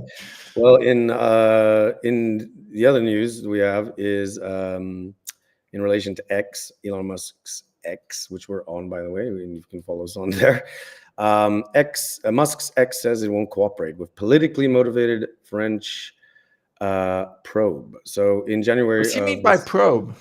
Okay, so that's so in January of 2025, there were French prosecutors who launched a criminal inquiry into Musk's X over suspicions that the platform's algorithm was exploited for foreign interference. There we go with that whole foreign interference thing again, along with accusations of improper data handling. This is kind of ironic because actually Elon Musk exposed the Twitter files, about how Twitter was mishandled. Yes, absolutely. This was an investigation that was initiated following two separate complaints, one lodged by a French MP, Eric Bothorel, and another filed by a senior cybersecurity official within the public administration. So X has denied all allegations since Monday and refused to hand over data despite prosecutor demands. Well, yeah, they can't just give it away. Right, and they've criticized the chosen experts as biased, citing political motivations and free speech restrictions. Well, we know that there's already kind of a difference of viewpoints in terms between Europe and the US in terms of freedom of speech. Absolutely, and stuff. Absolutely. I think in the States they claim to be like more free, and they value that you can say anything. Yeah. And well, whether you can or not, and the repercussions of it is a different story. Right. But in Europe, it's pretty strict. Well, I guess in relation to certain things, there's like people forget that these are platforms, and the platforms can determine like how they wish to set the regulations and standards. Obviously, within the purview of national law or international law, which goes without saying. So that's why different platforms have different policies, etc. But yeah, I don't know. This is underscoring like tensions over the platform governance and the democratic integrity. There's that word with concerns about algorithm transparency and impartiality, and it is possible that this is going to impact the political discourse in France. So let's see like what happens. But like I don't know like how they're going to do this. They've been trying to do this also in the United States, with at the time Facebook and even with Twitter and things like this. People forget these are private companies, so they have like investigated these companies or taken them to court. Like, what kind of information are you collecting and what are you doing with it? Yeah. Which raises some concern. I mean, now there's Grok, right, on X, which is the AI. The AI. Yeah. So maybe they're using everybody's information to feed on this AI to make it grow. I don't know if it can program itself. That's the thing is the governments have the choice if they want to like ban the app or not. But I have no idea. I mean, that's going to cause a bigger, kerfuffle, I'd say. And to be honest, people are kind of consenting to give their information away, like in the terms and conditions. You probably haven't read it, but this is across the board, hidden somewhere. With every app, with every platform, it's just across the board. Even Facebook is listening into your phone without you realizing. The advertising stuff you've just spoken about to you. God, sorry, trying to grab it's a fly. Yeah, sorry. Yeah. So that's the thing. Let's see how that will transpire. I believe nothing will happen. It'll end up being a nothing burger because it's just right now something that people don't realize is that, and Elon Musk keeps publishing it because he has the data and the stats, but It apparently X is one of the biggest sort of like media platforms for news in a lot of countries because they don't have access to everything. So it's like they're using X, which is regardless of what your view is about Elon Musk or whatever, but it is like one of the most open platforms where people can actually access for communication. Yes. So yeah. Right, moving on straight along. A lot of countries, like poorer ones, like people don't have like computers and stuff, but they have a phone. Exactly. I mean, actually, it helped back in the day of Twitter during the Iranian Spring, when there was that kind of like that revolution there. It was actually through Twitter how they were reporting a lot of stuff back in the day. So we have some other news. This one's a bit of a complex one, but I'm going to try to keep it like summarized somewhat.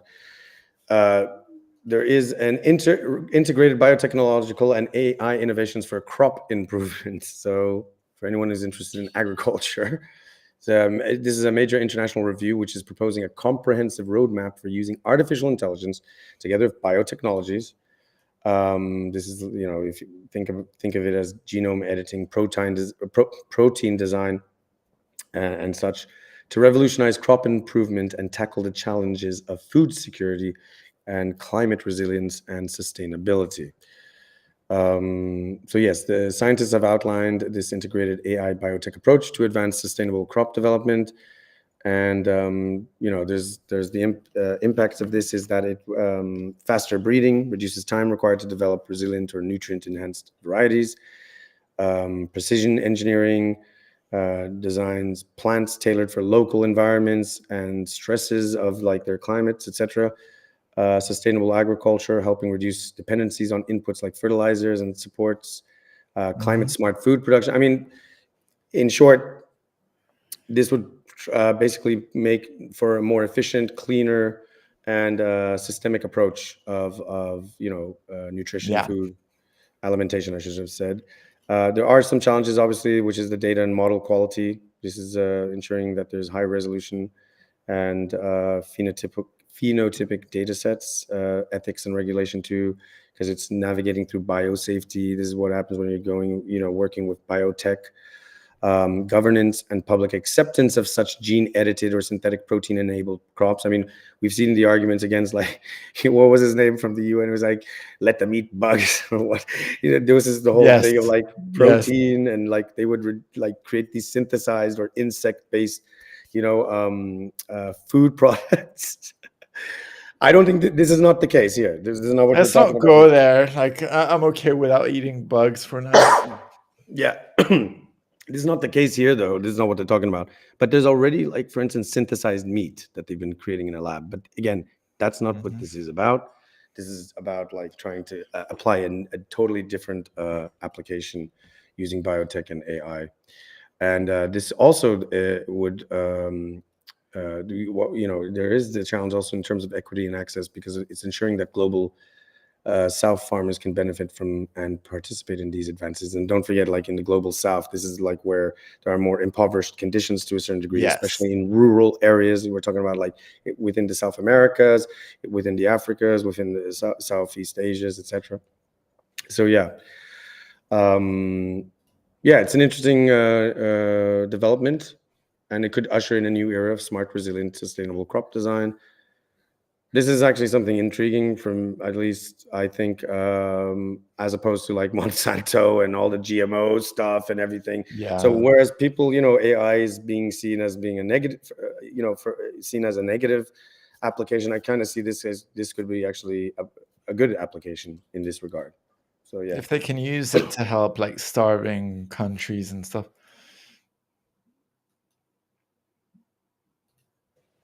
Anyway, yeah.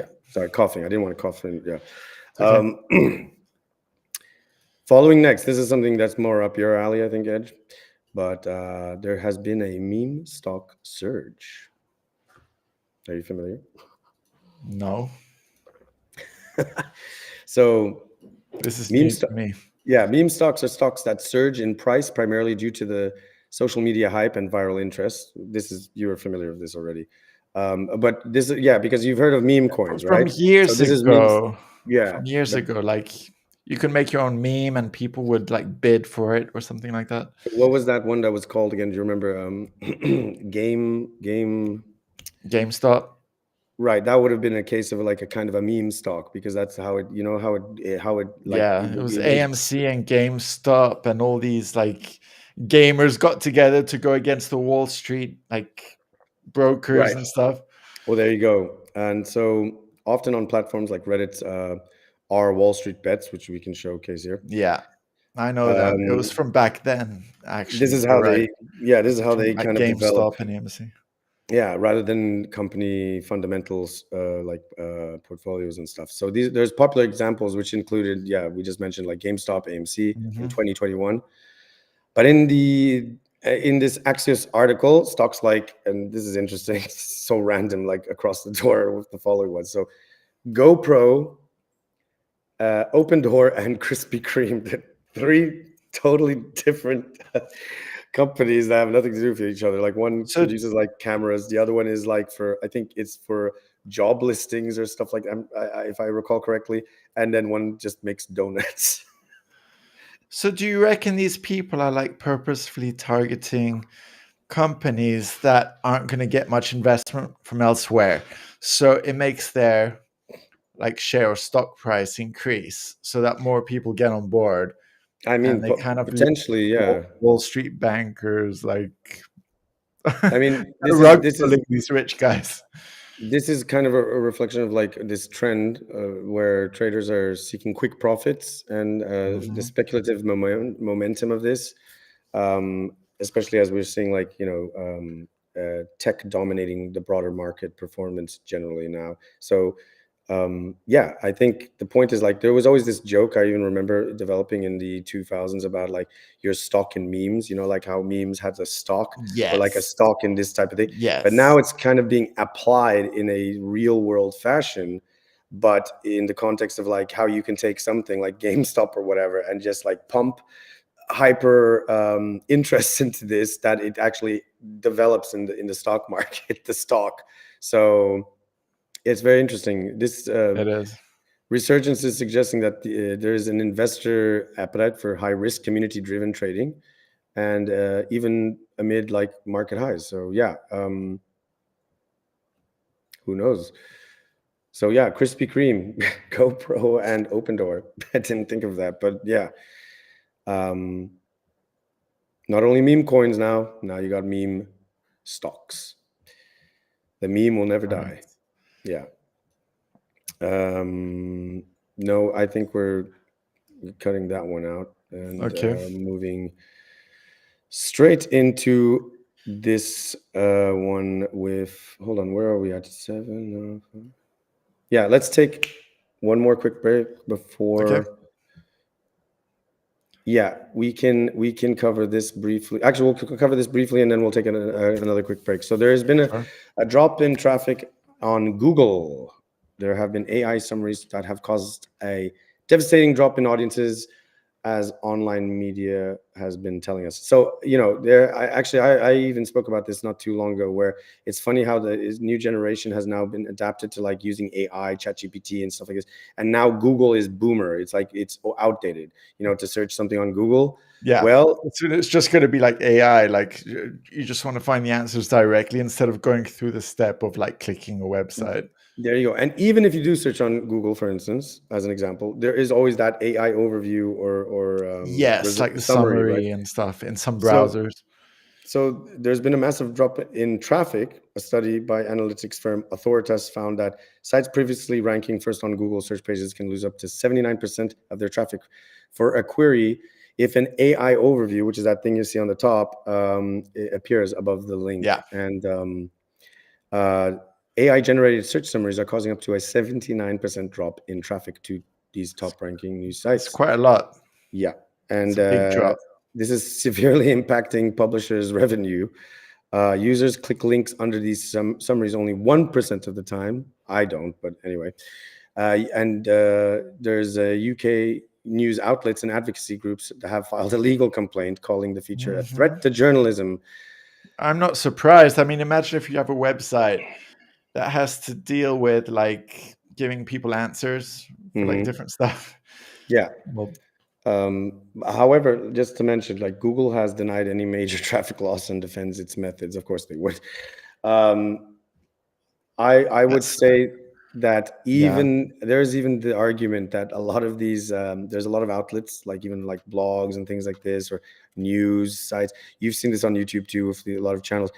They're also AI driven, like written by AI and stuff like this. Like you see this like regurgitation of things continuously. So okay, I see the argument, but at the same time, even a lot of these links are directing you to places which are also AI developed. You know what I mean? So I don't know.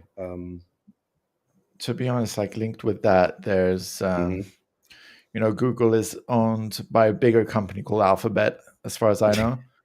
You can't look it up, right? To be honest, their stock price went down like in April. It was 200 and then it went down to like 150.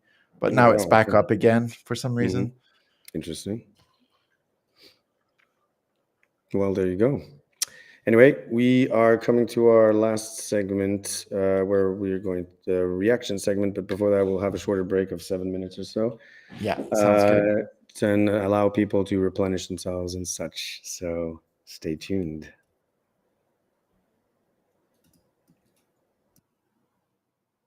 We'll be right back.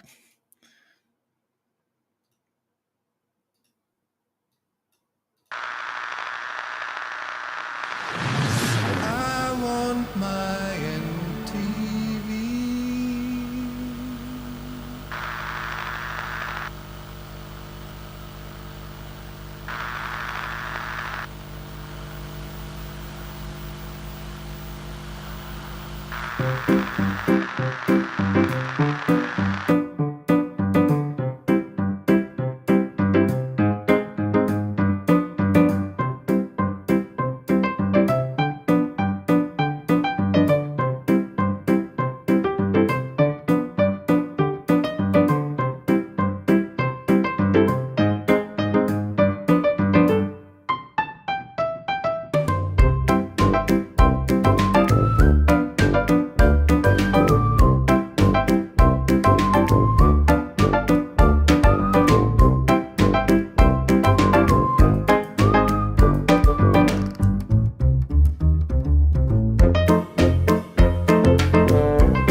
And just like that. I like that tune. It's always very nice. We try to be a bit uplifting with our little break intro stuff. All right, welcome back, and so we don't lose too much time here. Let's go. Yeah. We're right into our React segment. So we actually, unlike the usual ones, we only have one thing that we're going to actually react to, which I thought was I popped this one in because ideally I didn't really want to include it, but let's just have a look. This is from Sunday Roast Media.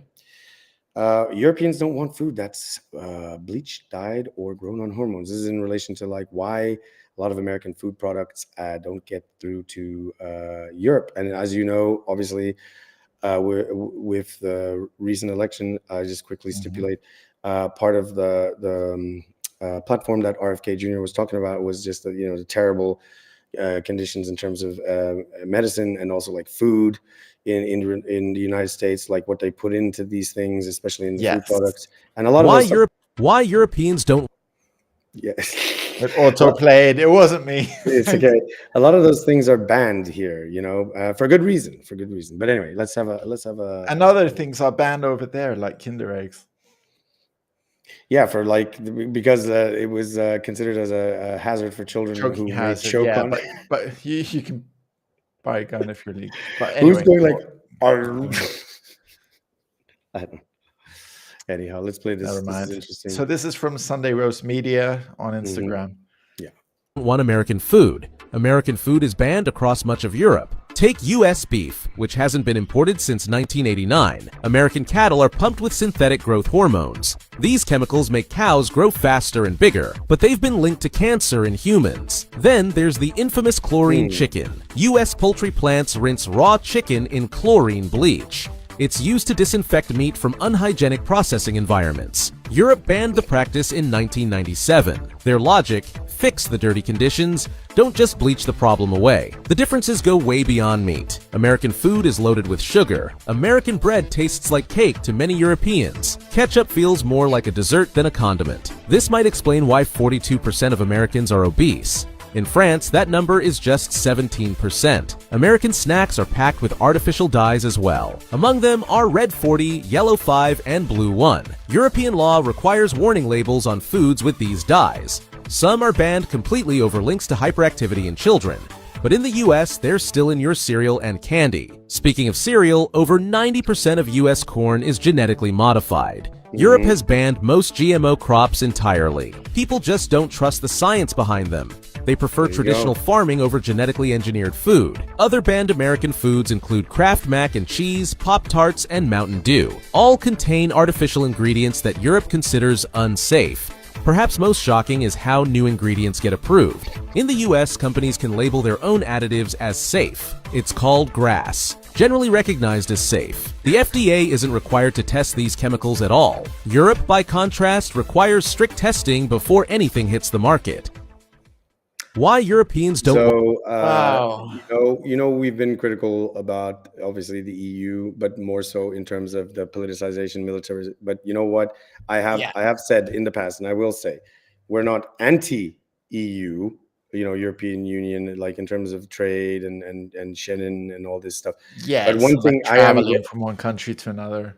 One thing I am grateful for, that I think is good, is a good outlier in terms of the EU, is that there is this standardized regulation, in terms of safety for food and farming. On a lot of things, maybe not everything, but on some things. Yeah, and we give props when we give we give props when we have to give props, and actually that's a pretty good thing. It is. So this was returning back to remember when even Trump was saying with the tariffs at the beginning when we were reporting on it, it was they're very hard on us. They don't take any of our food products, but actually now RFK is bringing up some stuff, so maybe there's reason for that. It's there is. Something I saw recently just before we end on this chapter is I saw something where someone was talking about a meat that beef, right, coming from specifically McDonald's and everything, how they were talking about the amount of hamburgers, because when you have to think about it, the amount of how much meat is processed beef, right?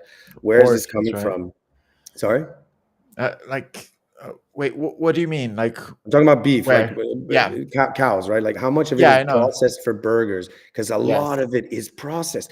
Like the amount that they churn out to make these patties, to make those, and like the numbers don't add up. That's where amounts. there was this guy who was saying like the numbers don't add up. Like where are, even if in factories like for cows and stuff, like where is all that beef coming from? Mm-hmm. And it makes you wonder, because like, you know, we just heard there, like, you know, they're making the what is it, the cows grow faster or whatever to get the meat quicker. I mean, it's like with hormones, and they give them like loads of antibiotics so they don't die. And yet we find out that there's an equivalency to that with cancer. And, you know, this is not unlike also other stuff. Which what a has surprise. Been I mean, you kind of become what you eat. Like, if you eat unhealthy, you're going to be unhealthy. Exactly. So, I mean, but also good food comes at a cost a lot of the times as well. Which and means if people in, for example, Europe have fresh food, it's going to be very expensive as well. And also what they said about GMO products not being in the EU, that's in Europe, that's not entirely true. I think some products, like there are some GMO stuff, like in the labeled. UK before Brexit. Yeah, like there was some tomatoes, for example, in packs of 6 that were exactly the same. Like there's no way, like in nature, you know, tomatoes grow exactly the same. They all have like a slight difference in size or anything. But yeah, those were usually the cheaper ones. I was just checking some to make sure we were all on the clear. And you know, this is the thing. I think it's very important that these things should be in place. I mean, we already know, and there is a potential that we're going to actually get into a video about this at some point, because actually it's in the topics. But this thing about, like, you know, like most people don't realize, like, for instance, Monsanto, like who created Agent Orange and how they're using like the leftover of a lot of this stuff, because they decided like, oh wow, we can actually take this chemical and implement it, and we can create something called aspartame, which is a sweetener, you know, substitute. So for a lot of products, they say they're sugar free, which is great. You know, sugar is pretty bad, but like if you're putting in other stuff like aspartame, I think it's called acesulfame, like they have like different names for these sort of things. Yeah. Like they change like the name so you don't really get it. Yeah. Kind of like UFO, UAP. Yeah, what a surprise. Oh my God. Anyway, we're coming close to the end of the stream, but actually we couldn't end this stream without reporting a bit of sad news. But we want to kind of end it with an uplifting, memorable, honorable fashion. So who shall we talk about first? Ozzy Osbourne, passed away. He, as reported, there was a battle to save Ozzy Osbourne's life. I should put a full disclaimer. Ozzy Osbourne was already deteriorating due to Parkinson's. He was struggling with Parkinson's for the latter part of like his twilight years. So he was heavily supported by obviously his family. But as we know, Parkinson's is a very debilitating disease, much like kind of Alzheimer's. So there was a battle to save his life. Air ambulance medics were called to his home in Buckinghamshire, in the UK, on Tuesday morning and spent 2 hours treating him before he passed away at 76 years of age, surrounded by his loved ones, which I think that at least was a very nice thing. He was a very, I mean, if you, we'll talk about him more. Maybe we can show, you can show the Sky article here. There's some nice photos from that article. If you're not familiar with Ozzy Osbourne, I mean, most people are.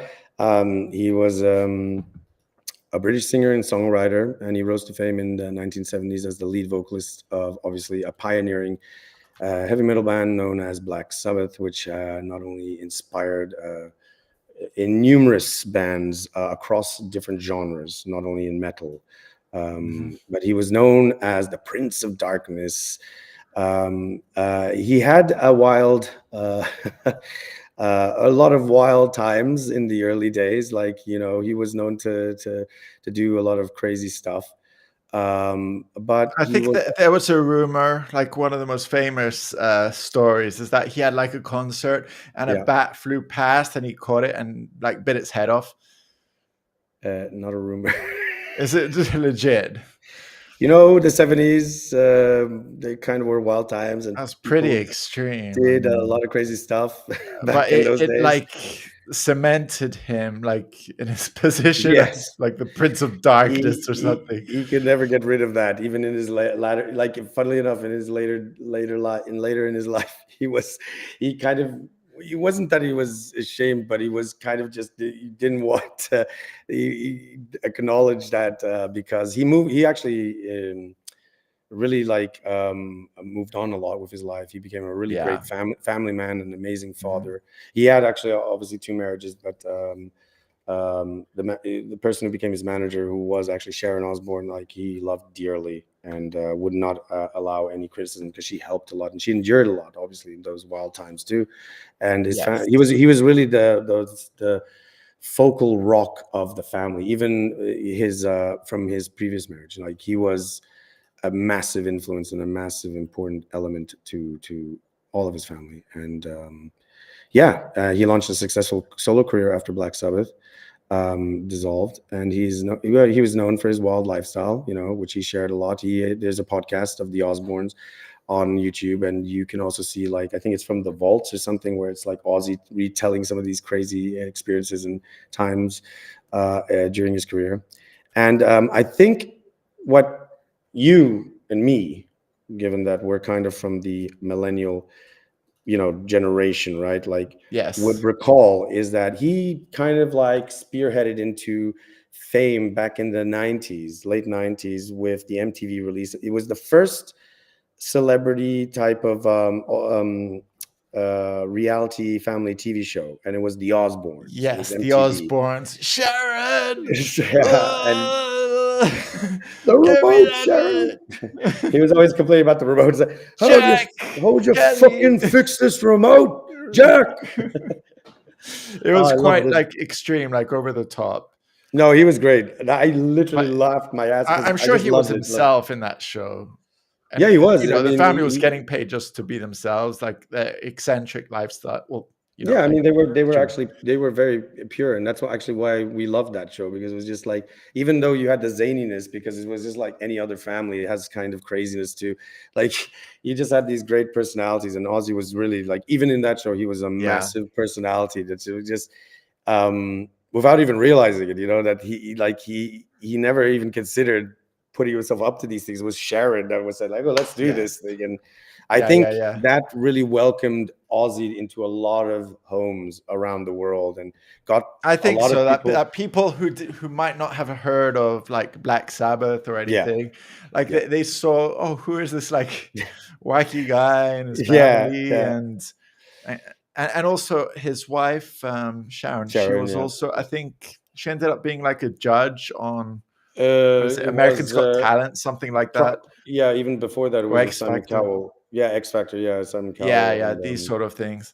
She was really, like, I would say, you know, you can criticize Sharon about a lot of things, right? And, but she was like very supportive of him, right? She was also, she was like, her and Ozzy, that was like, there was no, you could see that he dearly loved her. We wouldn't have anything said against her. Like, he said, like, he wouldn't be there if it weren't for her. And, you know, that's one thing you have to respect. And and you know, he had his kids were crazy, but they grew up to be actually pretty decent, you know, good people too. And you know, that's the thing about the Osbournes, which I recall. I'm just remembering. It was not only the wacky dynamic that you saw, you know, because this is like a rock and roller, like metal, you're like bats and then devils. Funny thing, right? What people don't acknowledge here is that Ozzy was very, very, very, especially in that period of his life, like he was very Christian. He was actually very Christian. He was like, he believed in God, and he was very much about that. The whole Halloween, the whole, like ghouls and stuff, this was always the performative element, right? Which he enjoyed to play into and stuff. The Prince of Darkness and stuff. But he wasn't a Satanist. He was not a Satanist. He wasn't like... I think that's the misconception of a lot of people that, like heavy metal is like automatically like Satan and stuff like that. And whether you're Christian or not doesn't matter. But the thing is, he was very spiritual and he believed in good, and he had a very big heart. He was a very good guy. That's true. And I think, people who may have grown up in the 70s, who may have known about his wildlife, the crazy antics that he got up to, maybe would have seen him as like this caricature, as a, crazy person. But seeing the Osbournes, you saw that genuine, like authentic, good-hearted, really good soul. Like he was very funny, but he was also like, you could see that he was always like just very good soul. I think it's a massive loss. Obviously, he's an icon, another icon that has departed, unfortunately. Massive influence, and just have good memories about it. Like I think all of us can celebrate that.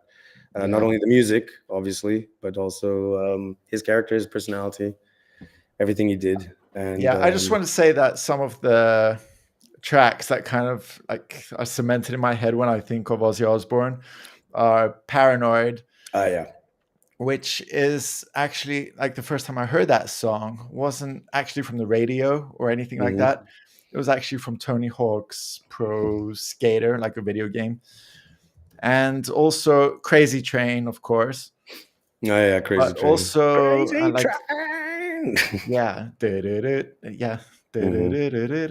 Anyway, I won't butcher it. And also Iron Man, which, funny enough,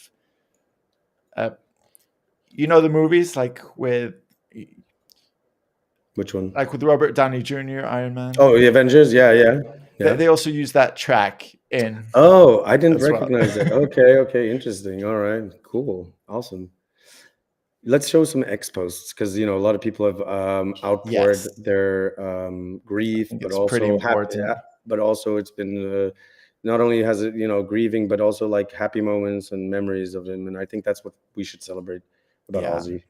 And his legacy is like what his family, also good people, and he, that's the thing. You'd think, being a metalhead, and he even said that too, like, people think I'm crazy and stuff, and my family is crazy, but he imparted upon, like, he was a good role model to his kids. He set a good example, and you can see that now with his kids. They're very good parents, they're decent people, and really cool. Here we go. Like some of these. What is this? Ozzy Osbourne is one of the greatest rock stars of all time. He said goodbye like a legend. Not everyone can say that. That's true. And I think it was the last live appearance. Like he was already in a very deteriorative state, and wasn't supposed to go on stage, but he did anyway. He was just happy and excited. He loved the stage. So much influence on so many musicians. That's true, across all genres, by the way, all genres, not just rock and roll and metal. Like a lot of people knew him. He knew a lot of artists as well, and stars. Amazing. And huge influence on metal and hard rock. I mean, for sure, Black Sabbath is like unique in that regards, that it really changed the whole dynamic of metal back in the day. That's him with Lemmy from Motorhead. Who also passed away some time ago. Well, we could then talk about another passing that was a surprise to me as well. It actually shocked me, like when you told me about it. I just heard I was randomly like, as well. What the hell? Yeah, I mean, and what? Are you serious? There's a funny, not haha funny, but there's a funny kind of coincidence here, right? So, Hulk Hogan, the wrestling legend, the Hulkster, died at age 71. I think was yesterday. This was literally yesterday. It was, yeah. And again, for those who don't know, Hulk Hogan was an American professional wrestler that used to be called WWF, changed to the WWE. Yeah, I don't know if it was because of like the charity with pandas, also WWF. I think it was always a conflict of interest, and then they just eventually, when Turner bought it out, Turner Entertainment, they just shifted it to because it was World Wrestling Foundation, and then they turned it to the World Wrestling Entertainment. He was a professional wrestler in that sphere, of WWF, WWE. Actor. Can I just say something? Yeah, like I just want to expand on what you're saying. Like in the States, they're wrestling, which turned into WWE, like you said. Yeah, it's not like professional. It's not like Olympic physical fighting or anything. There's an element of acting in it. Yeah, it's performative to an extent, but it is like you know. Yeah, I think it's more for like entertaining purposes. So so you see some guy like jumping on the ropes, like in the ring, and jumping on another guy, or using a chair to hit someone. But there's those things were rehearsed in advance, like for entertainment purposes. It's not really to like. I don't know what this comment is from Laborio TV. I don't know in context. Yeah, I noticed it before. But anyway, let's continue on what you were saying. Yes, it is more performative. It is, however, still physical. It is very endurable because people do still get injured and stuff. It is obviously, it is kind of like a much more theatrical, but still it is. It is. A lot of these wrestlers have their own like personas, like characters. So you got like the Undertaker, and you got like someone dressed as a cop, and someone. Yeah. I mean, actually, people don't recognize it, but Hulk Hogan, he was such an icon because of the 80s, specifically, and throughout the 90s, like because of and early 90s was like the golden era of like right. Like I even had a toy with the like figures and stuff. Yes. And a ring. So just to clarify, he was also an actor, television personality. He became a global icon in the 80s. He was known for his charisma and catchphrases like Hulkamania and brother.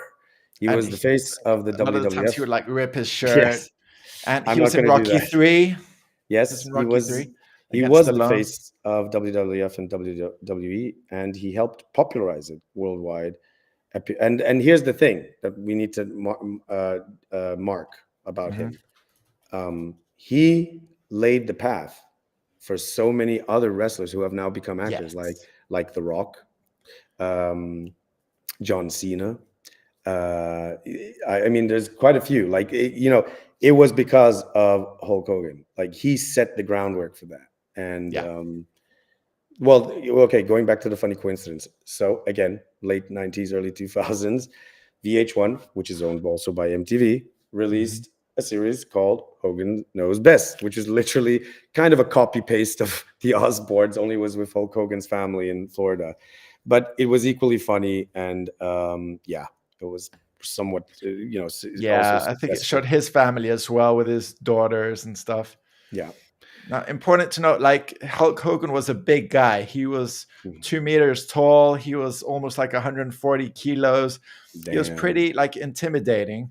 And because he was also in like Rocky 3, in fact, Sylvester Stallone, or Sly as they call him, he also reported on him, like on his in his movie. So I don't want to play it, but I'll just skip the rundown. That he said that he was a great guy and he was like very friendly, but he was also massive. But he was also like Hulk Hogan, who I think is he was the Hulk Hogan. Yeah, he went to punch him. Well, as acting. But he would come like very close and very accurate. Like he wasn't some guy who didn't care like where he would move, like because of his like entertainment or acting in the wrestling, like he knew where to fall, or like he would punch you but then stop right here before hitting you, but it would seem on camera that he would. I mean because given his experience, in the WWE, right, like it's like stunt like he knew he was very well practiced, very well trained in that, and part of the reason why he shot into popularity. So when perfect choice in a movie to select somebody like that, because they're already used to it. They know how to fall. They know how to, But yeah, very weird for me that these two great icons passed. Very weird. Yeah. I mean, yes, Ozzy, was in a very deteriorative state already. I had noticed that when I was checking out the Osbourne's podcast. It was getting very difficult for him to to understand what he was talking about. And you could see, but Hulk Hogan, I think he passed due to a cardiac arrest. If I'm yes, that's correct. That's what they said. Yeah, and he was also for Trump. Like after they tried to assassinate him. Yeah, well, he also mentioned that Hulk Hogan always kind of leaned to the right, the Republican type thing. He was always like that. Yeah, it is unfortunate. I would like to show some of the outpouring also of love and stuff that we found on X, but it is just a shame that there have been some derogatory posts against him. Okay. Just because he campaigned for Trump, and you know what, it doesn't matter. I think what side you take, I don't think you should denigrate a person's life, especially if they pass, or try to put them and his down. legacy. I mean, this guy was. Well, I'm not, saying anything about any controversies or anything, but let's say things how they were. That Hulk Hogan was. I mean, he was an icon. He was an icon. He was like a superstar. He's like the main guy for American wrestling. Like, if you say, tell me a guy for American wrestling, you're going to say Hulk Hogan. No, of course. And just like how Ozzy paved the way for so many artists and so many musicians, Hulk paved the way for a lot of these wrestlers to get into the industry for film and television and stuff like that, because he was the one who did it. So, and they were both larger than life characters in their own ways. And it's weird. And a lot of people had great things to say about him as well. Yeah, it's just weird that these I recall just watching them on TV, the zany antics of the Hulkster and freaking Ozzy. You try to turn on the TV and screaming, and then Hulkster freaking out about his daughter because she's going out with the guys. Like, you can't go out. You can see the Hulk, like Hulk Hogan, take on these huge men in wrestling and stuff. Yeah. These huge guys, but he can't really control his own daughter. No, he was always he was always trying to say, "Who are you dating? Who are you dating?" Oh man, it's wild. It's really wild, but it makes you think. But you know what? I think it's worth this. Yeah, not that one. I think it's just a bit sad, how people have been posting that sort of stuff, some nastier comments about this, because I think it doesn't matter. That's Kid Rock with yeah. I mean, that's Hulk. There you go. Look, and the thing is, both of them did so much for kids. They both loved. Helping out kids and stuff like that. They did a lot of charity work too, by the way. I should mention that Ozzy actually was involved in a lot of that. He believed in a lot of charity. He was also a significant humanitarian. Hulk Hogan too, by the way, just to say. And maybe we can learn a little bit from these two wacky individuals who left their mark. It's a great photo, by the way, this one. Yeah. Wish we could show you some clips and stuff, but we will get copyright struck. So instead, we have to show you this. So yes, in memory to both Ozzy Osbourne and Hulk Hogan.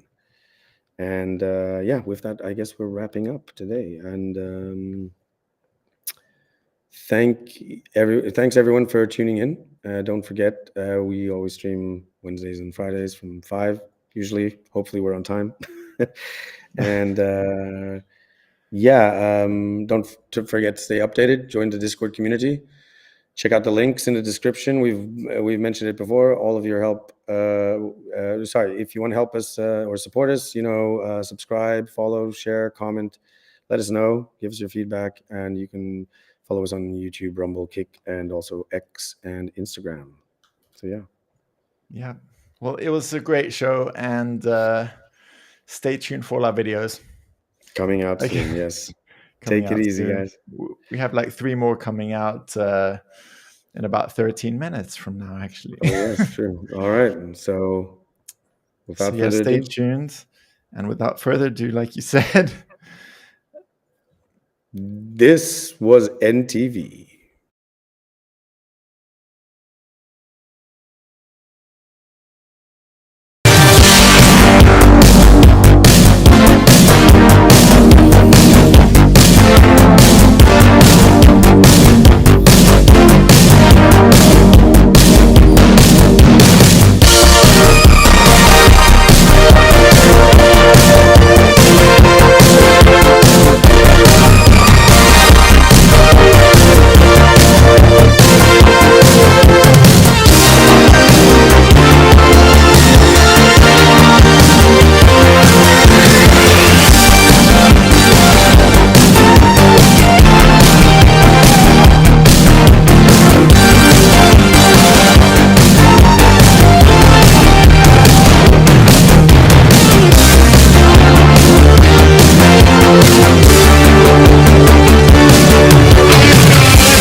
This is NTV.